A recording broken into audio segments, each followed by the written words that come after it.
Good afternoon, football fans. The day dawned bright and clear here in little old Ann Arbor. The sun's out in all its October glory. The Sons of Michigan, the Sons of Michigan State football-wise are out. And before the sun sets this evening, you and I are in for 60 minutes of what promises to be some of the most exciting minutes of Michigan State football in a long, long time. The Michigan band and team below us. On the eastern sideline, the Michigan State Spartan team, the Michigan State Spartan band in the northeast corner of the gridiron, and all set for the opening kickoff of the 1978 bloodletting Donnybrook cliffhanger. Call it what you will. We're going to have 60 minutes of green and white maize and blue football. There is Virgil's end-over-end kick, and it's coming down and taken by Smith at the goal line.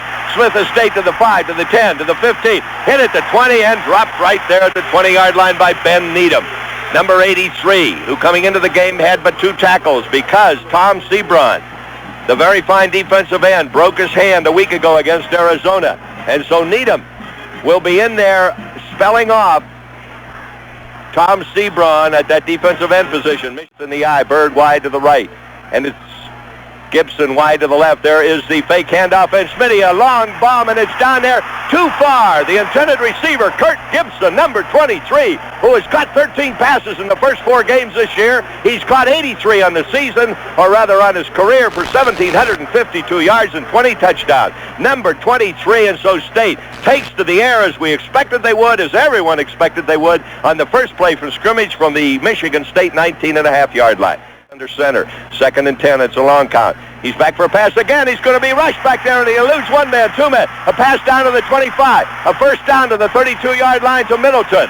44, that's Lonnie Middleton, the fullback, who's up over the 30-yard line for a first down, Roman. There's our man, number 40, Ron Simpkinson, on that little screen pass, Eddie. Let's take a look at the defense very quickly, if you will. There's the Michigan Wolverines. DeSantis, he's a good one at the outside linebacker. Godfrey at tackle. The nose guard, Keats, tackled as Greer. And let's take a look at the rest of it very quickly going down the line.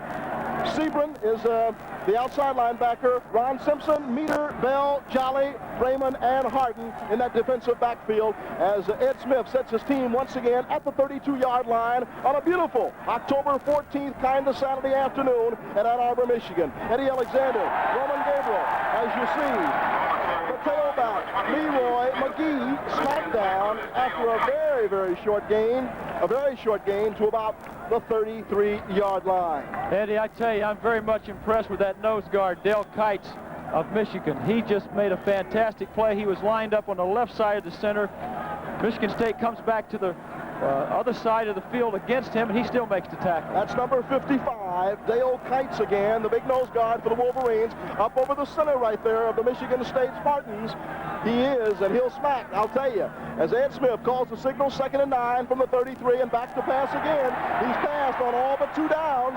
There it is, over the middle, and over the midfield line. Ed Smith is on target right now as he hits the big split in. 84, Eugene Bird right there. Ed Smith did a fine job here, and he drops back in his pocket, looks downfield, double zone coverage by Michigan. Smith bounds his tight end down the middle. There's the weakness of the defense. The linebacker has to make the play. Exactly, and that tight end was 91, Mark Bramer. We're so used to seeing Eugene Bird or Kirk Gibson out there, but that time it was Mark Bramer. We'll give you some stats on Bramer in just a moment. 1st and 10 from the 49 of Michigan. Ed Smith moving the Spartans right now. And there, a quick hitter, number 20, running that football, and that happens to be Smith. Smith, who ran the kickoff back, is also in the ball game for number 22, Leroy McGee right now. That's Steve Smith. And Steve Smith on the season thus far, 29 carries, 122 yards, 4 yards a carry coming into the ball game. So he's a guy to be reckoned with, as you see right there on the instant replay. Number 20, very quick, Steve Smith. And Ed Smith looks like he has the people to go to, Roman. He sure does, Ed. That time Michigan State went to the strength of Michigan's defense and still gained a lot of yardage. Okay, here what we have. 1st and 10 from the 35. This time it's the first stringer, Leroy McGee. Number 22, McGee. It appears that Darrell Rogers is going to alternate quite a bit, Mr. Smith and Mr. McGee. It looks that way, Eddie. He's mixing up the game plan very well, pass and run, trying to hit over the right side or the strong side towards the tight end as he's doing here. Dale Kites makes a fine play for Michigan, but Michigan State's on the move. They're running everything quick, a lot of quick hitters from that pro I formation. And as we said, Steve Smith is back in the ball game. Here he is the deep back in the I formation for the Spartans right now. 2nd and 7 from the 32-yard line, right inside Michigan Stadium and in Michigan territory, and it's thrown away as he was trying on the outside for number 23, Kirk Gibson, who was running it down and out to the sideline, Roman. Eddie, that time Michigan trying to stop the run came with the blitz from the 2 inside linebackers. Michigan State had the right call. Eddie Smith goes back and fakes to his back, has his flanker on an outside pattern, but he slipped. Had the right call, one-on-one.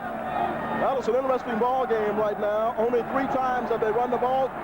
Ed Smith has been finding his receivers on the inside and over the top.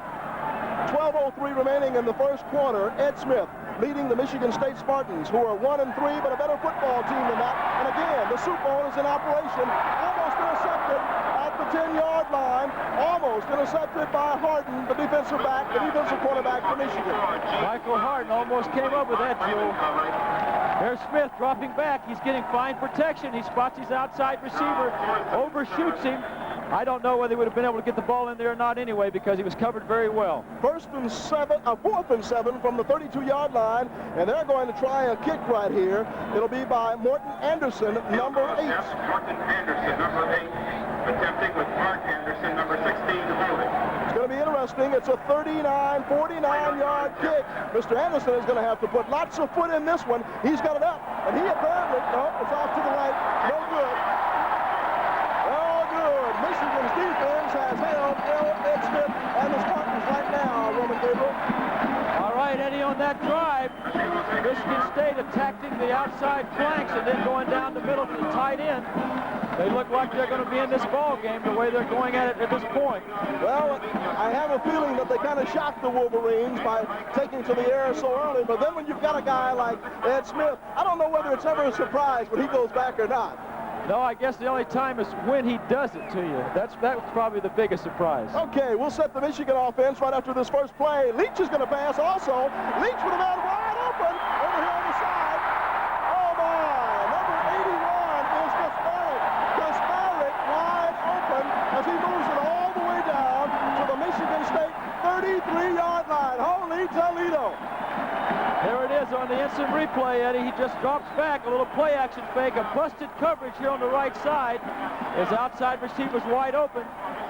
Rick Leach might have set this up by looking downfield and then coming back to the other side. 35-yard play, and I'll tell you, it was just like picking berries, Roman Gabriel. He had him out there, and all he said was, give it to me, I'll take it.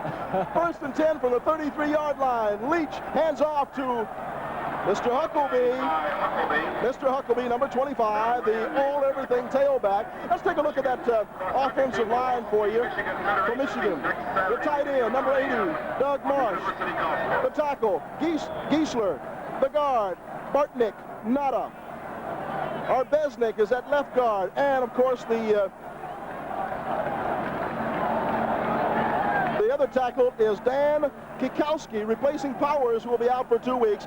You got Huckleby, number 33, Russell. Davis, who has the football right there. Davis needs just a little over 60 yards to also surpass Tom Harmon's rushing mark here at Michigan, which Harlan Huckleby surpassed last week. And Harlan Huckleby became the first Michigan back last week to gain 100 yards this season when he went for 104 yards against the University of Arizona.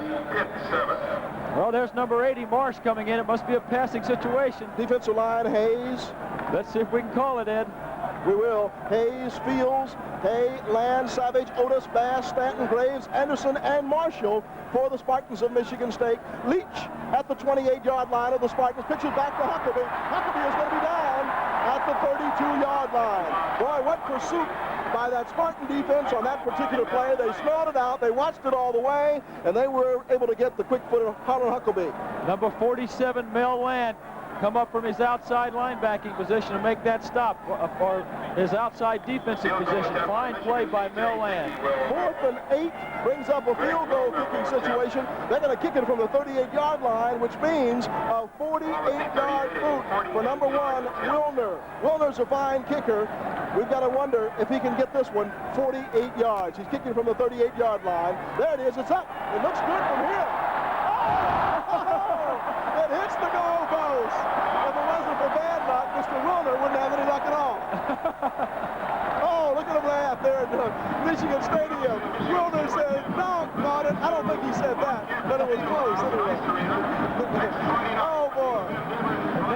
doesn't hit the goalpost, he might have had another 20 yards on it. He had a little wind behind him too, Eddie. As a matter of fact, he did. He got some good foot into that one. Boy, oh boy, oh boy.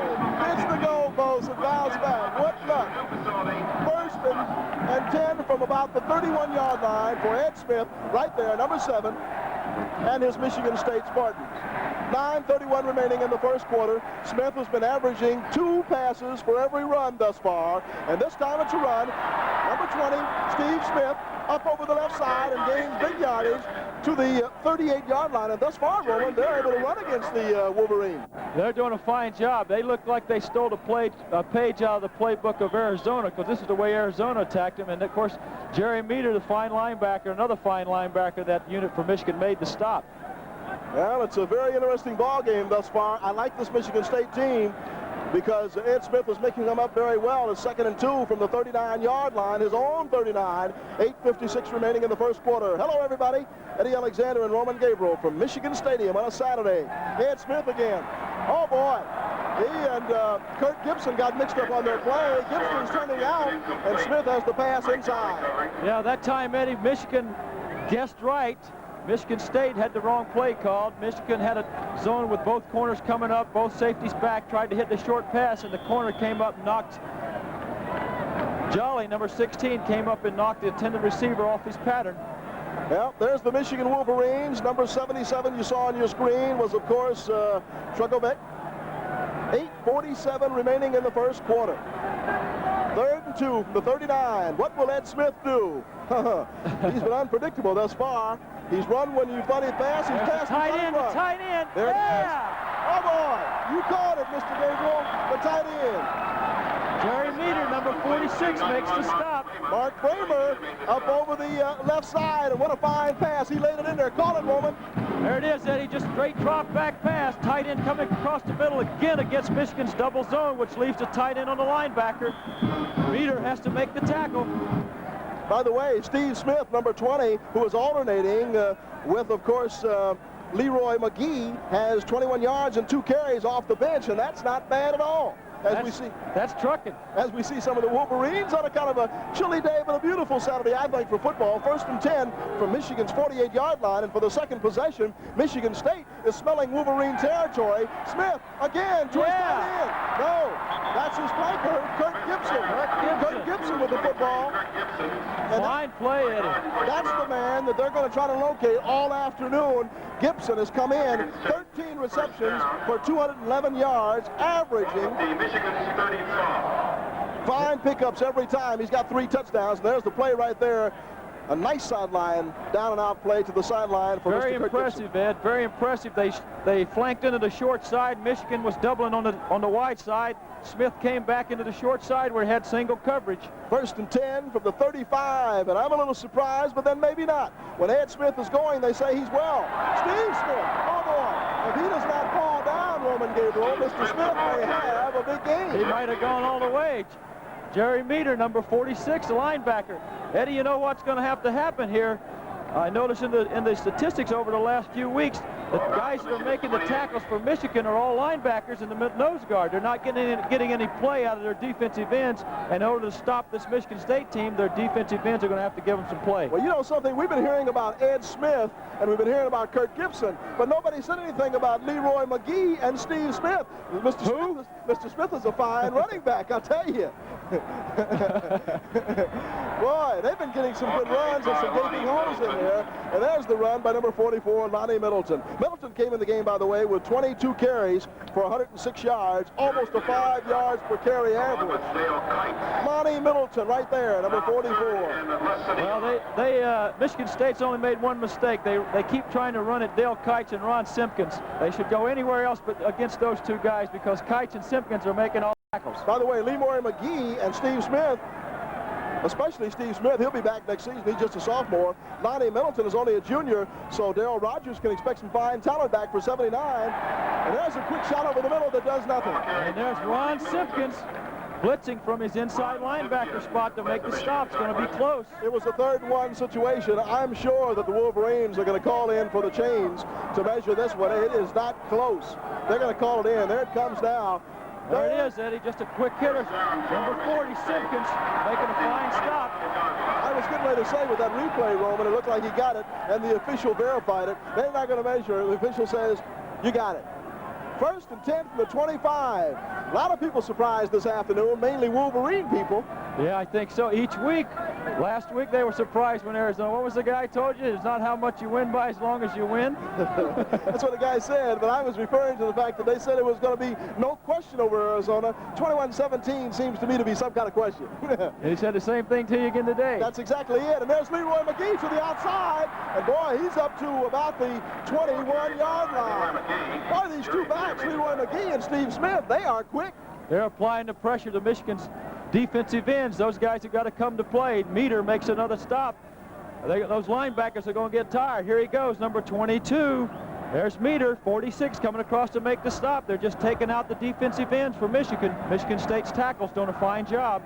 There's the Michigan coach along the sideline, not Bo Schembechler, one of the assistants, and we switch back to Ed Smith, the man of the hour, who's mixing up his plays well. 2nd and 6 from the 21-yard line. He'll pass it now, and he's got the rush, but over the middle, can't hold on to it. Right there at the 20 was Steve Smith. Steve Smith, if he could have held on to that, he probably would not have gone too far anyway, because he was falling backward at the time, Roman. Eddie, this is a fine call here, too, by Mr. Smith. He just takes the ball, drops back, looks for his back, checking down. And our man Jerry Meter again. I think Meter's looking early for that rocking chair by Lazy Boy. Let me ask you something. Ed Smith seems to be trying to put too much strength into his passes. It appears that he does not have the strength that it would take to be a pro quarterback. Right now he doesn't, Ed. He's not very big and not very strong. Here we'll get a shot to see. There he is. Oh, almost got it in there. Yeah, but a fine defensive play by Brayman over there on the right side. What a fine play by number 28, Mark Brayman. Brayman really knocked that ball away, as we see Ed, here. Little play action fake. Here Smith gets the ball off. The ball doesn't have a whole lot on it because he wasn't able to get his body behind it. Smith is what I would term a body thrower. In order to get a lot on it, he has to get every ounce of his 180-pound frame into it. That's what it appeared to me. Now we got a field goal try by number 9. Robinson. Let's make that Anderson. It looks like Anderson, number 8. Anderson will try it again. He missed one already. This looks good right here. It is good. Oh! 38-yard kick. There's a timeout for the score of 3-0 Michigan State. Let's take a break among the Ohio State-Michigan football network. We don't. And as we indicated before, you know what Bo Schembechler's record is, right? Well, if you don't know, I'll just lay the words on you. He's 130 victories, 30 losses, 6 ties overall, 90-13-3 here at Michigan. And of course, Darrell Rogers, well, you see that Michigan's going for its 600th win. Its 600th win today. Darrell Rogers, well, at Michigan State, he's 12-12-2. Eddie, here's an interesting stat. It seems as though every time we come into Ann Arbor and watch Michigan play, they get behind in the first quarter. That's exactly it. But when you go into the second half, Michigan has scored 77 points in the third and fourth quarter and has not allowed a point. They come back. By the way, Roman, this will be Michigan's 20th consecutive crowd over 100,000. A Michigan victory today, as we said, 600th in Michigan's football history. Only 4 other schools, Yale, Princeton, Harvard, and Penn, have won 600 games or more. As we see Anderson kicking off to Harlan Huckabee and Ralph Clayton. They fumble the ball on the other side, and that, of course, is Ralph Clayton. Clayton fumbled the ball on the right side, but picked it up, and he's down at about the 7-yard line. Wolverine fans not too happy about that. I tell you, he must have lost that ball in the sun because it bounced around. They could have lost it down there. Michigan State had great coverage. Well, I'll tell you something, Roman. While we were down on the field, looking the way he's looking right now, that sun is a definite factor right there. And we'll see how definite a factor it is for this man, number 7, Rick Leach, who will be trying to settle his Wolverine team down. 1st and 10 from the 7-yard line, and we're in motion right here. Rick Leach going to keep it inside. He's going. Look out!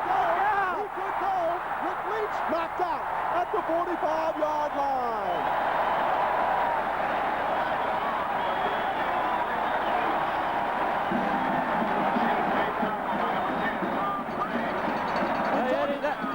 Eddie, here's a replay on this. A fake into the right side to the fullback.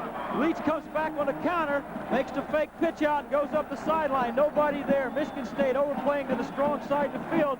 Leach shows us his speed, as quarterbacks generally do have that outstanding burst of speed. Did you have that outstanding burst of speed, Mr. Gabriel? At one time in my career. Okay, at one time. First and 10 from the 44-yard line. Rick Leach, who is obviously a little winded, going to try a pass play. He's got a man wide open. He's overthrowing him right there. Overthrew number 22. Ralph Clayton. The ball hit at about the 11. Clayton was back at the 13 when it hit. Just overthrew him by about 2 yards. Rick Leach trying a long touchdown play right there to his fine receiver, Mr. Clayton. Clayton had number 10, Tom Graves, beaten for a short touchdown. That's one of those times when a quarterback has a little bit too much time to throw, and his arm is a little stronger than he thought. Well, it's going to be interesting to see what happens today. Michigan, of course, moving south. On your screen, 2nd and 10 for the 44, 5:10 remaining in the first quarter. Leach, the option play, the pitch back to Huckabee. Michigan's #1 rusher of all time goes to the 49-yard line. Knocked out of the 40-yard line. Tom Graves redeemed himself then, came up, made a fine stop on that play. First man to put hands on Harlan Huckabee. You know something, it's an amazing thing. When we say all time, we tend to think that Tom Harmon had the most yards. But Tom Harmon was not the all-time rusher for Michigan. Harlan Huckabee simply surpassed his mark. So we tend to think that Tom Harmon sometimes is the all-time leading rusher for Michigan, and he wasn't. Well, Harmon is so doggone popular that everywhere you go around here, you see his name or his number, so everybody compares everybody else with him. So we'll take that back. As Leach goes back to pass again, got a man open, he overthrows him, intercepted at the 25-yard line, intercepted at the 25-yard line. Mike Marshall, Big Ed, Mike Marshall makes the interception. I think Leach had him, but he overthrew him. He really did. He had the man wide open. I'll tell you, you couldn't have been more open than this young man was when Rick Leach took there the play. There it is, a little inside belly fake. Leach sets up, but he's a little off balance when he releases the ball, shoots it over the head of Clayton, and there's Mike Marshall, number 2, making the interception. So that's where it comes into play when you say if, because if he'd hit Clayton, they're going to be way down in Michigan State territory. That's right. If a lot of things could happen, Michigan wouldn't be behind. By the way, we might mention now, we were starting to say something when the play occurred as we look at Ed Smith, 1st and 10 from the 23-yard line. Rob Lytle, of course, is Michigan's all-time rushing leader, and we'll tell you his stats in just a moment. Ed Smith going to pull it down and going to run to the 28-yard line. Rob Lytle, between 73, 74, 75, and 76, gained 3,317 yards. So he is Michigan's all-time rusher. Tom Harmon, between 1938, 39, and 40, Michigan 5-2. had Michigan is now 5-3 on the season. had 2,134 yards, and of course Harlan Huckabee surpassed that last week. And Russell Davis is going to try to surpass that mark today, and that'll put them in simply the 6th position in Michigan history, because Rob Lytle, Bill Taylor, Gordon Bell, Ron Johnson, and E. Shuttleworth is ahead of them. Ed Smith back to pass on 2nd and 5. Yeah. Open. Oh, Lee Toledo.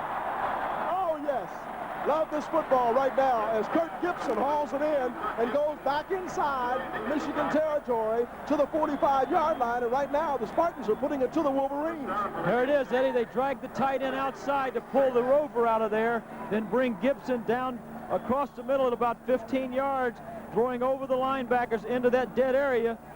And there's Mr. Gibson, and Harden, number 4, comes over and makes the stop. 37-yard completion, and before that pass, Ed Smith was 4 for 10 for 59 yards, over 14 yards of completion for number 7 as he hands off to Steve Smith, and boy, does he hit that line with a burst of speed to the 41-yard line. A little slant play off the right tackle with the fullback leading on the linebacker, and that's exactly what Michigan State has come to do today. Quick hitting stuff to the tailback, fullback up the middle, and then throw the football downfield. I don't know if you agree with it, but my computer buddy, Bud Goody, says that 2 runs for every pass you need to win in the pros and not 2 passes for every run. I know an old fellow of mine, it wasn't too bad. Johnny Unitas used to say, you pass when you have to and you run when you have to. It didn't make any difference whether it was 2-1 or 1-2, and he did all right. I got to go for Johnny U, let me tell you. 2nd and 5 from the 41 of Michigan. Ed Smith over the middle. There it is. Leroy McGee to the 31-yard line. Leroy McGee to the 31-yard line. They say a fumble, but the official says no fumble, guys. No fumble. Eddie, that's a fine read there. That time, Ed Smith turns and pivots and makes his fake into the backfield, looks downfield to the right side to the receiver going long, sees him not there and comes to his back on a checkoff. The checkoff there is a secondary receiver, runs into Ron Simpkins. He might not want to check down again. Well, I'll tell you, I like this guy's play calling, Ed Smith, because as the team comes up in the I formation, this young man is bringing that Michigan defense to him and then laying it right over the top to somebody who's right there in the middle, all alone, as Leroy McGee was there. Aha! Oh, boy. That was Middleton. Middleton says, I was stopped. Middleton says, I was stopped. That time, Michigan, anticipating the run, came with an all-out blitz. All the linebackers coming, nowhere for the running back to go.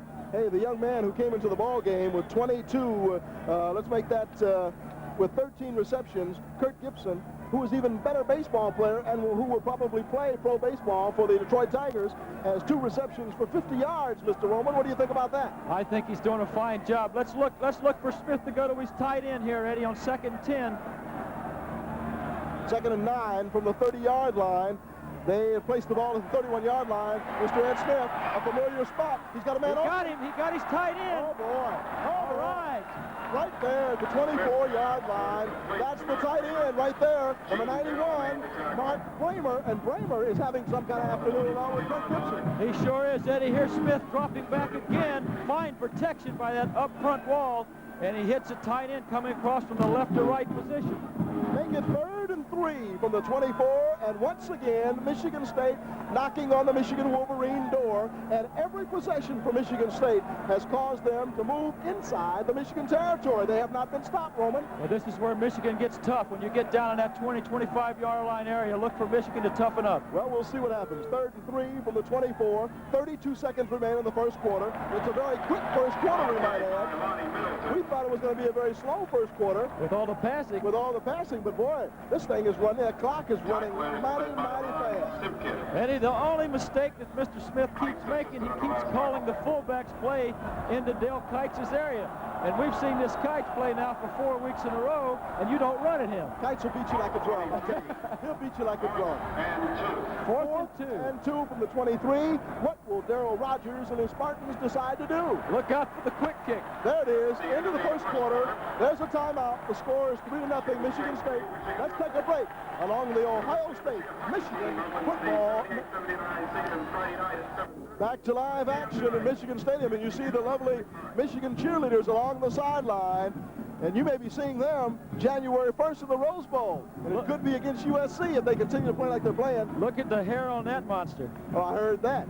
Well, she's not on the screen now, but she was. And boy, she does. Almost tickling her ankle. Boy, I'll tell you. She's sure got a high ankle. I heard. You said that, I didn't. And in case y'all want to write your cards and letters, that was Roman Gabriel. No, that was Craig, our stat man. Craig Reed. He's reckless eyeballing all day long. I know about Craig. 4th and 2. They're going to go for it, Roman. No field goal try here. They got to put a touchdown on the board. They can't do like Arizona did last week. Come down and come up empty. Ed Smith going to try to get these 2 yards if he can from the 23-yard line. Pitch back. He's going to get these 2 yards and more. Oh, Leroy McGee.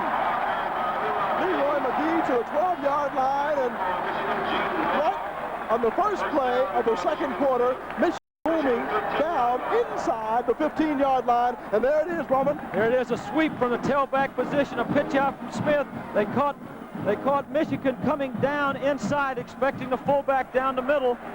But that time, Michigan State fooled them. They get the big first down as Gene Bell makes a touchdown-saving tackle. That must have been some Michigan State fans along the sideline, because they look too happy to be Wolverines right now with a 1st and 10 from the 13, staring their people in the eye. McGee has 19 yards and 4 carries. Looky there. Look at that big horse. That big horse, Middleton, all the way down to the 5-yard line. And Middleton came in the game with only 106 yards. But, boy, he's moving that football this afternoon. There it is, a quick hitter. Fine block in there by the left tackle of Michigan State, picking up Ron Simpkins on a blitz. The left tackle doesn't get Simpkins. He drops the back for a loss. Well, I'm impressed with this Michigan State team. They certainly don't look like a 1-3 football team to me. They lost to Purdue 21-14. They lost to USC 30-9 and to Notre Dame 29-25. But they look better than that. They got the guns working this afternoon. It's 2nd and 2 from the 5-yard line for Ed Smith and his aroused Spartans of Michigan State. Let's look at it. Middleton to the 4-yard line. Going to bring up a 3rd and 1, Roman. They might as well give Dale Kites the ball than run at him. First downs thus far. First downs thus far. Michigan State 8, Michigan 2. And rushing, Michigan State 52 yards, Michigan 40. And in passing thus far, Michigan State an overwhelming 150 to Michigan 75. Delay of the game against Michigan State, Ed. Another important stat in here, Roman, that wins football games. Michigan State has controlled the ball for 12 minutes and 25 seconds, whereas Michigan has had the ball for only 3 minutes and 34 seconds. Thus far, Michigan State's only been able to get 3 points. They need a score. They need a touchdown on the board on this drive. Yes, indeed, because you can't keep going down there and not getting anything. Ed Smith, and he's got a touchdown. Touchdown! Fine play, Ed. That was Middleton out there wide open. Let's call it, Roman. Here it is, Ed. Little play action here. Ed Smith up on the center, makes the fake to his halfback. Looks out in the flat, wide open. Number 44, the big fullback, Lonnie Middleton, and he's doing his jam. There it is. He's got it going for him. Boy, he's got to dance. He's got to dance. Let's check in with Fred Astaire later on and find out how good that dance is. Number 44, Lonnie Middleton. Yes, indeed. And here's the try by number 8, Morton Anderson. And it's good. There's a timeout. Michigan State 10, Michigan nothing. Let's take a break along the Ohio State-Michigan Football Network. That is not a Fred Astaire move. That is a John Travolta move by Lonnie Middleton right there. John Travolta, Disco, 1978. Hello there. Here's the kick. Anderson boots it high, down to about, well, inside the end zone. That's Clayton, Eddie. Clayton moving it up to about the 16, 17, 18-yard line. Let's call it the 17-yard line right there. It was Ralph Clayton, number 22 of the football. Number 32, Van Williams, was down there on the stop, Ed. Well, this Michigan State team is playing some kind of football right now. Our best game of the year, and what a look at Ed Smith. We thought that he was going to be something. Against USC, his receivers were dropping potential touchdown and big gainer passes, but today they're hanging on to him, as evidenced by Lonnie Middleton's catch right there and going in for the touchdown. Rick Leach from the 17, the option play, the pitch back. Huckabee stopped at the 18-yard line. Number 1, Jerome Stanton came up and made a fine play, Eddie. They're taking away that outside game at this point. Here it is. Take a look right here. Little counter option play, pitch back to Huckabee. There's number 1, Jerome Stanton in the right place. Johnny on the spot, or Jerome on the spot. By the way, that interception of Rick Leach was only the 2nd of the year for him, and it led to Michigan State's touchdown because they drove right down the field, and now Rick Leach is trying to bring his Wolverines back. They're down 10-0. They were down last week 17-7 to Arizona. Overthrown, intercepted at the 40-yard line and brought back to about the 20-yard line. Rick Leach, his 3rd interception, could lead to another Michigan State touchdown. Number 16, Mark Anderson, makes that interception. Very, very interesting.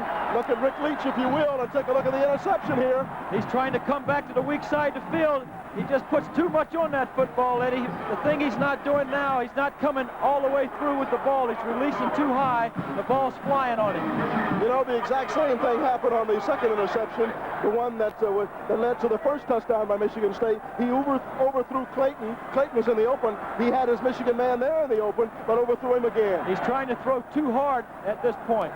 Well, this man right here has a bead on everything this afternoon. Ed Smith's his name, and completing passes is his claim to fame. He'll go back there over the middle. There it is. There's Bramer. There's Bramer. Number 91, the tight end, Mark Bramer. Boy, he's some kind of tight end too, Roman. I tell you, they're keeping Michigan off balance. Michigan doesn't know whether they're going to run or pass. Little reverse pivot, fake the tailback, the tight end coming across the middle. He fakes the block, comes across the middle. Ron Simpkins has to chase him across field. If Simpkins is not there, tight end in the end zone for a score. And there's the whole story. You just said it in a nutshell. They've really got the Wolverines off balance. The Wolverines don't really know what this man, number 7, Ed Smith, is going to do at any time thus far this afternoon. And we're 12:19 to go in the second quarter. Now he'll probably pitch back to the tailback. 2nd and 1 from the 11-yard line. Ed Smith in the I formation. And well, it's he did. He did. Oh, look at the opening right there. Leroy McGee, the Wolverines are trying to get blown out of here. You know what, Eddie?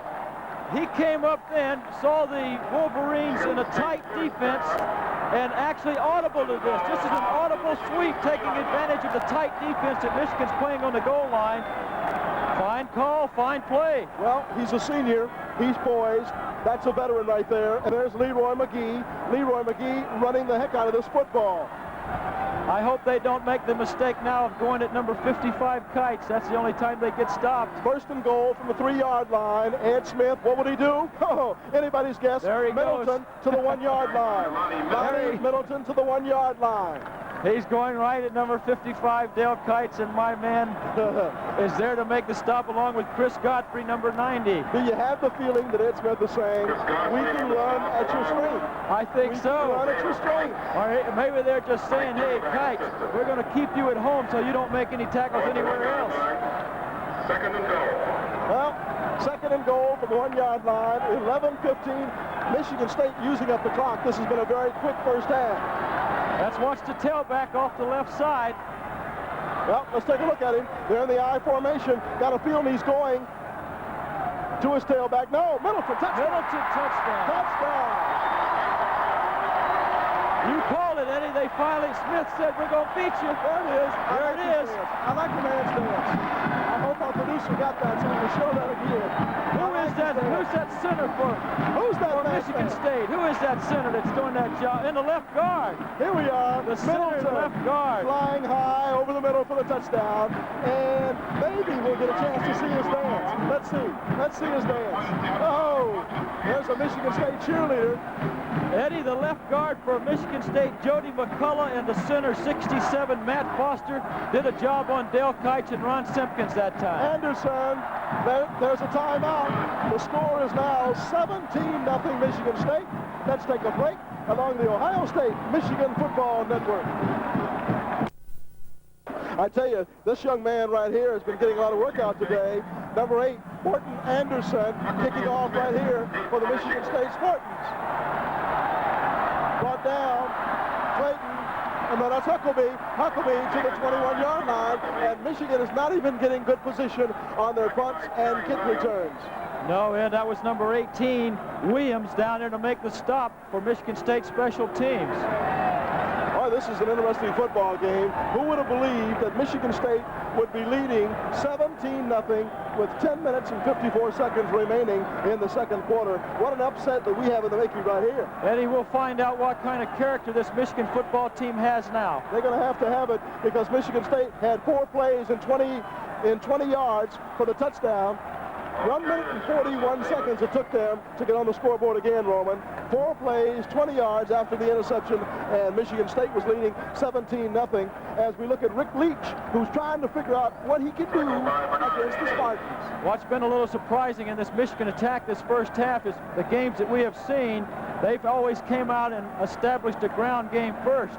Here they've tried to put the ball up, and they've thrown 2 interceptions, and as a result, Michigan State has blown out to a 17-0 lead. 2nd and 5 from the 25. Rick Leach back to Huckabee. Huckabee, maybe a first down. No, not quite. Not quite a first down. Fumble, Eddie, fumble. Fumble, and Michigan State recovers. No, the official says it's Michigan's ball, that it was dead over there.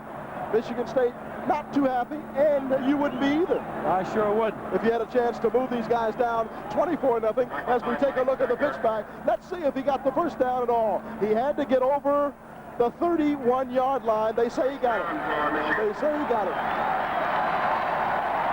1st and 10 from the 31-yard line. Michigan trying to move the football. As you see the officials say there, it is a first down. Uh-oh, there's number 80 Marsh coming in. I don't believe they're going to pass on first down. They're starting to put together a running game now. Number 82, Smirky, you saw him come out of the ball game. 1st and 10 from the 31-yard line. Michigan got to get something going. Inside, 10 minutes left in the second quarter. Gonna pass. Leach, under pressure, moves to his left, and he can't find anybody open. He's going to be dropped for a loss at the 27-yard line. Boy, I tell you, what an aroused Michigan State defense. Eddie, actually, that's what happens to a quarterback. Here he makes his fake to the fullback, and he's got Clayton in the seam open. But when you've thrown 2 interceptions early in the game, sometimes you become hesitant and don't throw the football. He could have made a reception here. That's exactly true. We didn't see Clayton on the right side. You did, but as you indicated, sure, mentally right now, a completion would get him back in this ball game, Roman. He needs one. He needs one to get his confidence back. There's Huckabee. Huckabee driving up inside the 33-yard line. Good stop in there by 57, Larry Savage. Let's make it the 34-yard line. Is where they place the ball, inside the 34-yard line. Well, the Michigan band down below us trying to get their Wolverines back in motion. 3rd and 7 from the 34-yard line. I have never seen Rick Leach play as badly as he's playing today. He's not putting it together the way he'd like, and I think a lot of... There's a timeout with the score 17-0 Michigan State. Let's take a break along the Ohio State Michigan Football Network.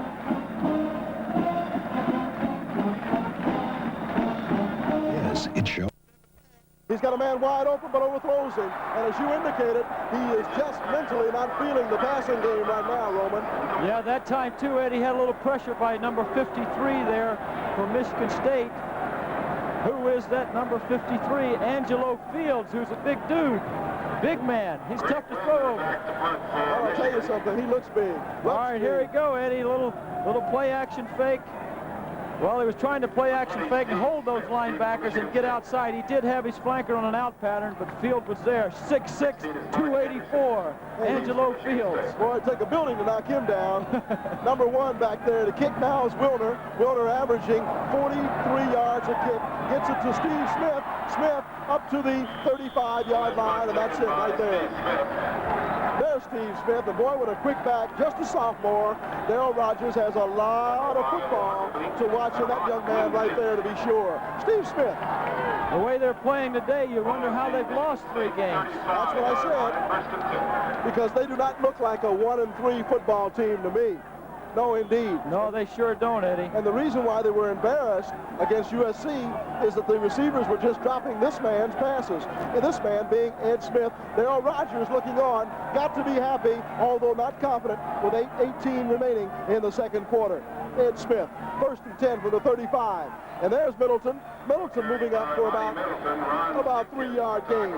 Coming into this game, Michigan State had a 1-3 record, and Michigan was 4-0. But in this game, records mean very little, as we have found out thus far, Roman. And at this point, Eddie, it looks like Ed Smith should be the Heisman Trophy candidate because Rick Leach is having some problems out there. But again, as the master used to say, Unitas says, 2 quarters don't make a game. Let's see what happens in the second half. I heard that, and I'll tell you something right now. He looks like the recipient of our lazy boy chair for Offensive Player of the Game if he continues the way he's going. There's a pass, and he's wide open.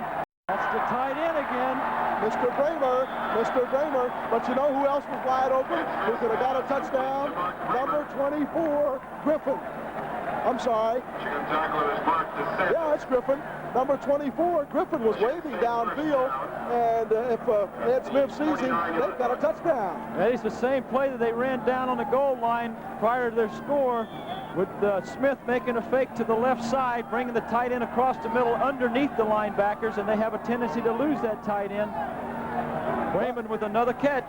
Well, it's going to be interesting to see what happens, but Ed Smith is playing some kind of football game. 1st and 10, 49-yard line, and again, they're moving inside Michigan territory, and on every possession, Roman, they have moved into Michigan territory, and they're running that clock down. They're running that clock down. Michigan State finally got Kites tired. They got Turga back in there now, and he takes up where Kites left off and makes the stop. I got to pay tribute to a bunch of guys, Roman, for a moment. Eugene Bird, Jim Hensley, Jody McCullough, Matt Foster, Rod Strata, Greg Lutz, Mark Kramer. Those are the offensive linemen for Michigan State, and they are doing a job this afternoon. Kramer, the tight end, has built himself up to 6'4", 225. Yes, sir. Ed Smith again, his familiar position over the middle. There he is, Leroy McGee, down to the 45-yard line. Yet another completion, and the clock continues to move. Ron Simpkins in on the tackle. This time they send the tight end, hoping to clear the linebackers out. And checking down number 22, vacating the area the linebackers are supposedly leaving, but Simpkins makes the play. There's where that quickness comes in. He was going with the tight end, Kramer, but comes back to make the stop. Got a feeling that it's going to take that halftime session for the Wolverines to really get with the program this afternoon. They're going to need all 20 minutes and maybe a few minutes more from Bo Schembechler. He may keep him in the locker room a little longer. Yes, Ed Smith again, knowing he can pass. There he is, got his tight end. They can't get him. He's going. Ed Smith, Ed Smith, Ed Smith, Ed Smith, down to the 15-yard line. Michael Harden, Eddie, the last man left. Oh, boy. All-out blitz. Michigan had an all-out blitz here. Let's call it, Roman, because going back with the blitz, Smith just fancy puts his way away from everybody. There he is. Simpkins pressures him out of the pocket. Smith gets around number 95. Greer goes to the outside. It looked like a clip there, too. And once he started to move, he had decided, no pass. I'm going to run that football. Because the minute he started to run, you saw him tuck it away. He didn't see the blitz coming. He had receivers open, but he did the next best thing that those fast quarterbacks do. Oh, yeah, just like Roman Gabriel used to do when he was a Ram player. Yes, sir, from the 15. That, again, is one of those speedy backs. Eddie, you know, you said it. Michigan, they just don't know where Michigan State's coming from, and they're going to need a halftime to get recuperated. This man here and the man that's coming in to replace him, Steve Smith, and this guy, Leroy McGee, are playing some kind of football this afternoon. And Smith is not the whole show. He is the majority of the show, but they got a great supporting cast. Yes, sir. And there's the big center right there. There's the big center for Michigan. Ed Smith, 2nd and 6 from the 11-yard line. Audible, Ed, audible. Yes, they shifted into the I formation, into the audible. There's Steve Smith. Oh, a fumble at the 10-yard line, but it appears Michigan State got it back. The Michigan fans didn't holler for very long, so that tells you that they didn't get the ball. Big play by the Michigan defense now. They have to tighten up. They cannot allow another touchdown in this first half. They have to shut them down, make them kick a field goal. I got to tell you something right now. We are not in the desert. This is not a mirage. Michigan State is leading 17-0, y'all. And they are trying to put a little icing on the cake. And there is Bo Schembechler, who's saying, what in the heck can we do? Let's watch Ed Smith. He's saying, I'm going to show you what I'm going to do. I'm going to my tight end. 3rd and 5. I bet he passes 3rd and 5 from the 10-yard line. Looky here. Yes, sir. Oh, overthrew Kramer. Overthrew Kramer. Kramer had a touchdown right there, Roman. Here it is, Ed. This play was designed for a little look-in. As soon as Bramer releases around the linebacker, Smith wasn't quite ready to release, so here I think he just throws it away. Yep. Rather than take the loss, he kept himself in field goal position, which is a good point for a lot of young quarterbacks. On that 3rd down situation, don't take the loss and knock yourself out of field goal range. And remember, Morten Andersen, a freshman exchange student from Denmark, 4 for 9 in field goal attempts, 12 for 13 for extra points. If he makes, well, we got a timeout. If he makes this play, there's a timeout. The score is 17-0. Hey, let's take a break along the Ohio State-Michigan Football Network. We're back to action right now, Roman Gabriel, and this could be a crucial play here. Even if he makes the field goal, remember, it's only 20-0. Oh, they're going for it now. Going for it. Dale Rogers was still in a field goal situation. They call timeout. He tells Ed Smith, I want a touchdown, not a field goal, because 20-0 is not a good lead, because Michigan can score 3 touchdowns in the second half. There it is. Overthrown. That could be a play that comes into question at the end of the game. Same play, Eddie, that they scored on previously. Play action fake, fullback in the flat. That time he had Gibson coming across the middle on a slant. Tom Sebron was protecting on there. Here's the fake. 42 coming in, rushing the passer. Let me ask you causing something. The overthrow. Let me ask you something, Roman. What would you have done on that 4th and 5 situation? Would you have passed there, or would you have gone for the possible sure 3 points? Well, the way Michigan State's playing, they're going after everything, but I think I would have gone for 20 points, gone for the 3. Well, I did too, and that's a play that could come into question. There's the big man, Russell Davis. Russell Davis trying to move ahead of Tom Harmon's record here at Michigan for rushing. John McCormick, number 40, has to make the stop on Davis after about a 15-yard gain. Remember now, Davis only needs 63 yards to move past Tom Harmon's mark of 2,134 yards gained in Harmon's illustrious career here at Michigan. Rick Leach, 1st and 10 from the 25-yard line, and this time it's Russell Davis. Russell Davis, by the way, was the 1,000-yard man for Michigan last season. He is some kind of running back, but the Spartans have not given them much of an opportunity to do anything thus far this afternoon.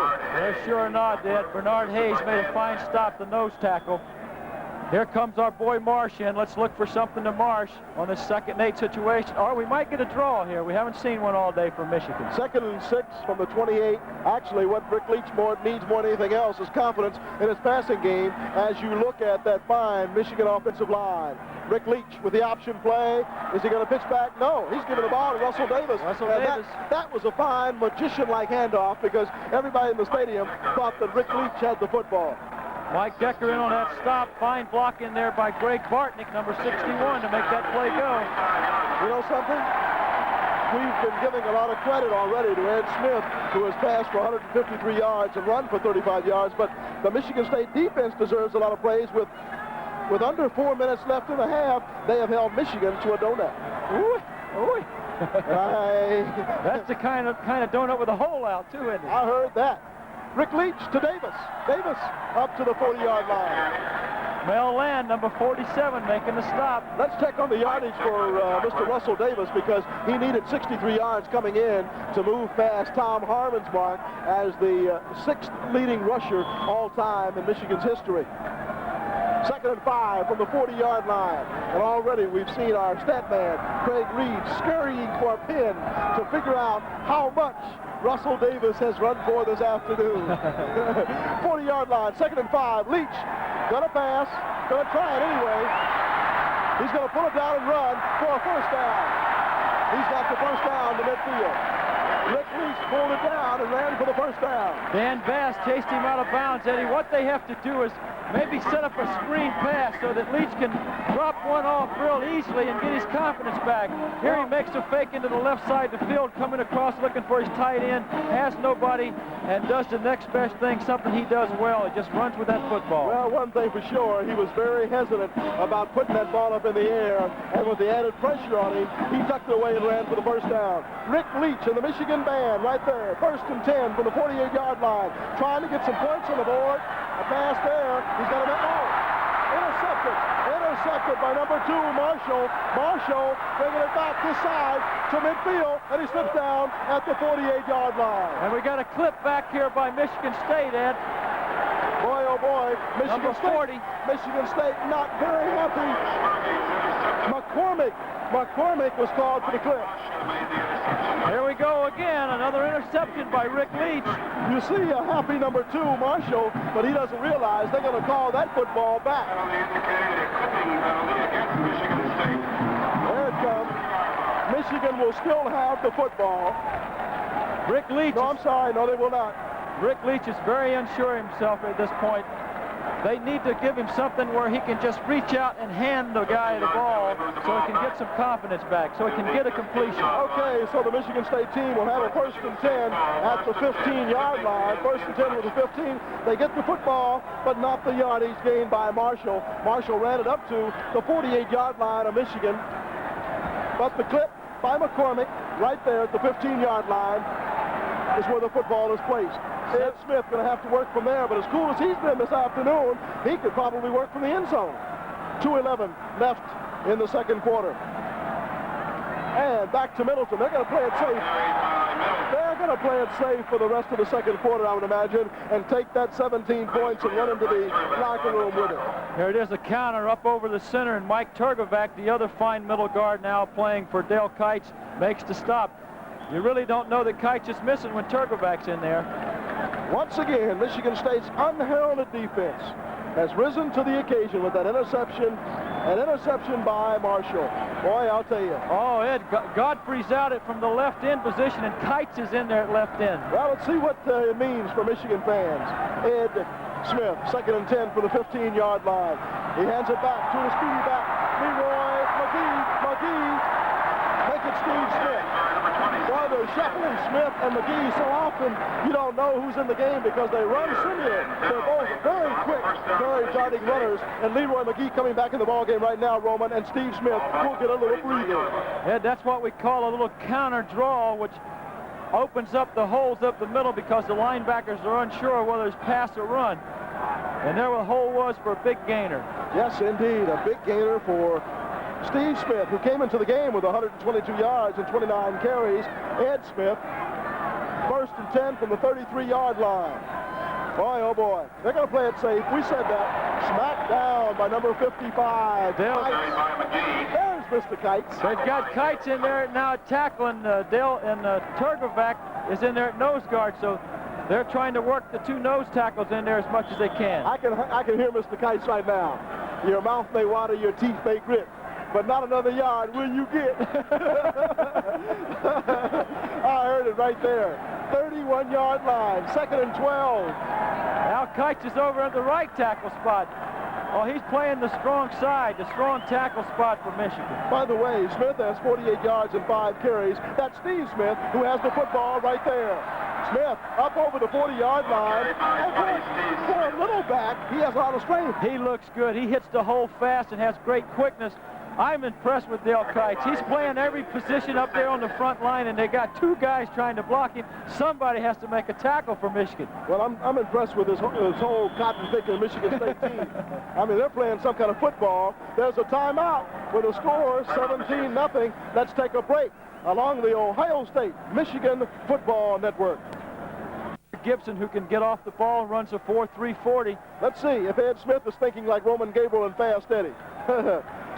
Oh, he's going to run it into the line. Now, let's see that timeout. I see there's a timeout. There's a timeout. Here's what we called it. We called it. Turgovac and Kites made the stop. Okay, Roman. There's a timeout. Turgovac and Kites, number 55 and 77. Those guys must hang together. I'm going to have to hire them the next time I go out. I heard that. Well, anyway, we've got a timeout on the field, and Michigan State apparently is going to do just exactly what we said. 13 seconds remain. Ed Smith is probably going to confer with Darryl Rogers about a long bomb. Timeout, score 17-0 Michigan State. Let's take a break along the Ohio State-Michigan Football Network. So invited to the Go Blue brunch.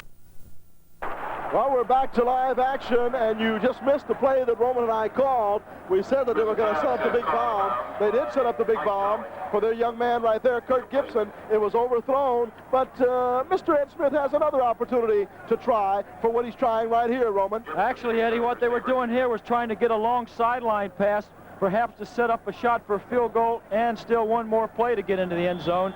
And that was probably the worst ball they've thrown all day. Ball was thrown behind. Well, it's a 2nd and 10 from the 44. That's academic. 7 seconds remain before the halftime whistle. And Ed Smith, we know what he's going to do. He's going for the bomb again. He's going to try to make it 24-0 if he can at halftime. Wouldn't Darryl Rogers love that? Nope. Off a quick draw. handoff. Uh-oh. ball. They can still go. Leroy McGee runs the clock out down to the 33-yard line. That's it. That's it, Eddie. That's halftime. There's the timeout for the score. 17-0 Michigan State. Let's take a break along the Ohio State-Michigan Football Network. Fake pass play, and that's the last play of the first half, and that was indicative of the whole half. They pick up 22 yards. The mingled pickle finger of football fate, meaning the Wolverine fans, a few boos here and there. Can you imagine that? And Bo Schembechler's only lost 2 games here in 10 years. That's football. That's why you're going to stay where you are. I'm going to stay right here. Be right back here at halftime because Bob Foreman has a very distinguished commissioner of the Big Ten, Wayne Duke, as his guest. There'll be a big halftime battle of the bands. All this coming up right after these halftime messages over this, the Michigan maize and blue, but very, very bright green and white football net. Bob Ufer here, all set for the second half. 30 minutes of football you're never going to forget. I'm never going to forget. And I tell you, Ricky Leach fans are never going to forget. I know this young man from Flint. He's a tremendous athlete. He's done it all here at Michigan in both baseball and football.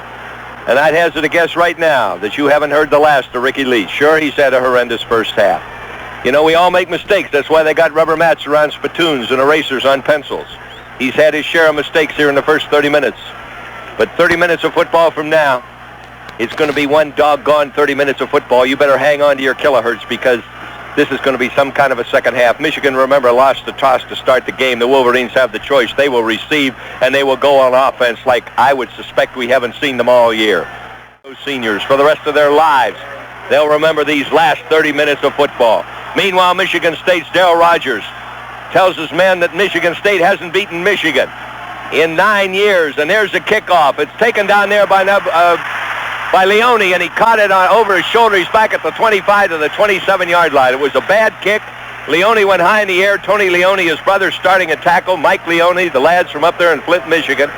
He took the ball over his shoulder, turned around at the 22-yard line, moved back up to the 30. Excellent field position as the Wolverines trail Michigan State 17-0.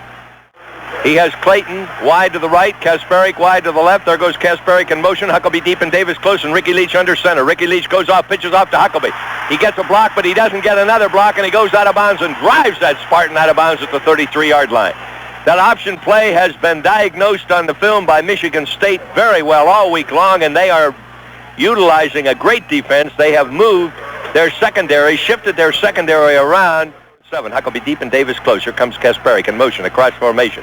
2nd and 7 for Ricky Leach. He pitches off to Huck. He's got a block in front for Davis. Davis springs him 40, 45. Knocked down at the 49-yard line. Michigan's maize and blue are rolling from the second half kickoff. Taken by Tony Leone at the Wolverine 22. Brought it back to the 30. Now Michigan has the ball on their own 47-yard line. 18 yards in from this, the western sideline. Michigan State 17, Michigan zip. There goes Kasparic in motion across formation. Huckabee deep and Davis close. There is Ricky Leach rolling out, and he keeps and he slips at the 48-yard line, and with Michigan coming up 2nd and 10 on their own 48, let's pause 15 seconds for station ID over this, the Michigan Football Network. Bob Ufer here with Michigan breaking out of the huddle. 2nd and 10. Check, 2nd and 8. Leach picked up 2 yards to the 49-yard line. There goes Clayton in motion across formation to the wide side of the field. Ricky Leach rolls out for a pass. He throws a swing pass out to Huckabee, who catches at the midfield stripe, and he's over into state territory at the 46-yard line. That was a beautiful catch because it was overthrown, and Huckabee reached that big claw of his out and pulled it back in, which slowed him up. He couldn't take it in stride and keep on moving. An excellent job, Lundo, of catching a pass that wasn't on target. 4. Ricky Leach has yet to convert a 3rd down into a 1st down. His team's trailing 17 to zip. He has it on the Michigan State 46. Huckabee needs 3, and he got 3 to the 40-yard line. Harlan Huckabee, the Cass Tech high school graduate of 4 years ago. State champion in the 100-yard dash at 2:20. Picking him up and laying him down and moving down to the Michigan State 40-yard line, and the maize and blue are moving now a la George Patton fashion. 1st and 10 for the maize and blue in their own 40. At the slot on the tight side. Short sideline is Clayton. He's in motion across formation to set up the pro set. Russell Davis hits a maze of green and white at the line of scrimmage and drags that big frame of his about 3 yards. It was Mel Land making his 4th tackle of the afternoon, the 51st on his season, as Michigan State's front 5, McCormick, Fields, Hay, Land, and Savage. Wide to the right is Clayton. Wide to the left is Kasparic. Kasparic in motion across formation. Ricky Leach rolls out to the right. He keeps the ball, and he cuts in and hits a bunch of men around the 34-yard line. Ricky Leach, met by 3 or 4 Spartans. They're all moving laterally. Michigan State very alert defensively, better than they have been all year. Uptight here against Michigan today. Mitchell and Kasparik wide to the right. It's 3rd and 4 at the 34-yard line. A key 3rd down. A draw play to Huckabee. He gets the 4 yards to the 29-yard line. A great second effort by Harlan Huckabee. He was hit at the 33, and he dragged over the 30, and it is a first down to the 29-yard line. Harlan Huckabee coming through for the second time in this drive. Here comes Kasparik in motion, triggering the defense. And there goes Russell Davis, 25, 24, 23-yard line. Russell Davis, the senior co-captain on offense, coming into the ball game, averaging 4 yards a carry. But right now he's in front of Huckabee at the tandem of the eye. It's 2nd and 3 at the Michigan State 23. Kasparik in motion across formation. There's Davis again, and he picks up to the 20, about 3, just shy of the first down. Michigan inside the Michigan State 20-yard line. Michigan State 17, Michigan zip. 10 minutes remaining in the 3rd period.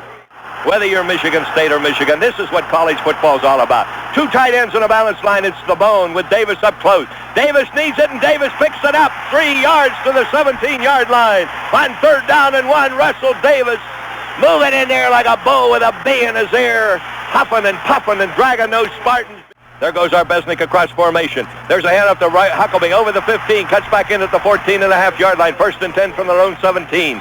They pick up 2.5 yards, they being Michigan, as they trail the Spartans 17-0. And Bo George Patton Schembechler got out the riding crop. Believe you me, we know old General Bo real well. Ricky Leach hands to Huckabee. He's down to the 10, cuts back in over the 10 to the 9-yard line. This is a critical 3rd down play coming up. It'll be 3rd down and just about 3 yards to go for the first down. At the northeast corner of the gridiron, right in front of the Michigan State band, which is silent at the moment. It is 3rd down and 3. He has converted 3 out of 6 so far. And there's a handoff to Huckabee. He's down. He picks up the first down to the 5-yard line. Going on the angle to the right from the I formation. The hole was through right tackle. There was no hole. Huckabee moved outside 1.5 yards and just moved around with a great second effort. With 2 tight ends in a balanced line, it's the I formation. Huckabee deep and Davis close and Ricky Leach under center. Here comes Mitchell in motion. Huckabee has it. He's hit right there at the 4.5-yard line. That stubborn front. Fields, Hay, Land, Graves, and Bass all in there. 5 men with those green and white helmets on, driving to the core of the play, which was Ricky Leach. Clayton wide to the right. Here comes Clayton in motion across formation. Michigan State Stanton follows him. Ricky Leach cuts back in, and Leach is down to the 3-yard line. He's just over that line they use for the extra point. You can picture it at the northern end of the field. He's just about even with that. The Wolverines have used 7.5 minutes on this drive. 2 tight ends in a balanced line. Huckabee deep and Davis close and Mitchell in motion across formation. Ricky Leach looks at that defensive line, and Ricky Leach is following his defense. He cuts in. Ricky Leach scores his 9th touchdown of 1978. His and Michigan's first of the afternoon. Ricky Leach 5th running touchdown of 1978. And Ricky Leach has just run for his 27th touchdown of his career. The guts and glue of the maize and blue with those 3 seniors, Huckabee, Davis, and Ricky Leach. Right now it's 16 out of 17. It's up, it's end over end. It's good. Michigan 7, Michigan State 17. 6 minutes and 42 seconds remaining over this. The come from behind Michigan Football Network. The winners in the state's top 10 upcoming prep games. The pros, the colleges, the high schools, all in Michigan's first newspaper for sports. For home delivery of your morning free press, call 222-6500 or your nearest free press office. Stram takes the kickoff by Virgil at the Spartan 18 up to the Michigan State 29-yard line. And now we'll see what kind of stuff Michigan State is made of. The Wolverines came out in the second half and took the kickoff and moved 70 yards. And they are back into contention 17-7. Up over the ball comes Matt Foster. The line follows. Wide to the left is Bird. Wide to the right this time is Gibson. It's Smith deep and Middleton close.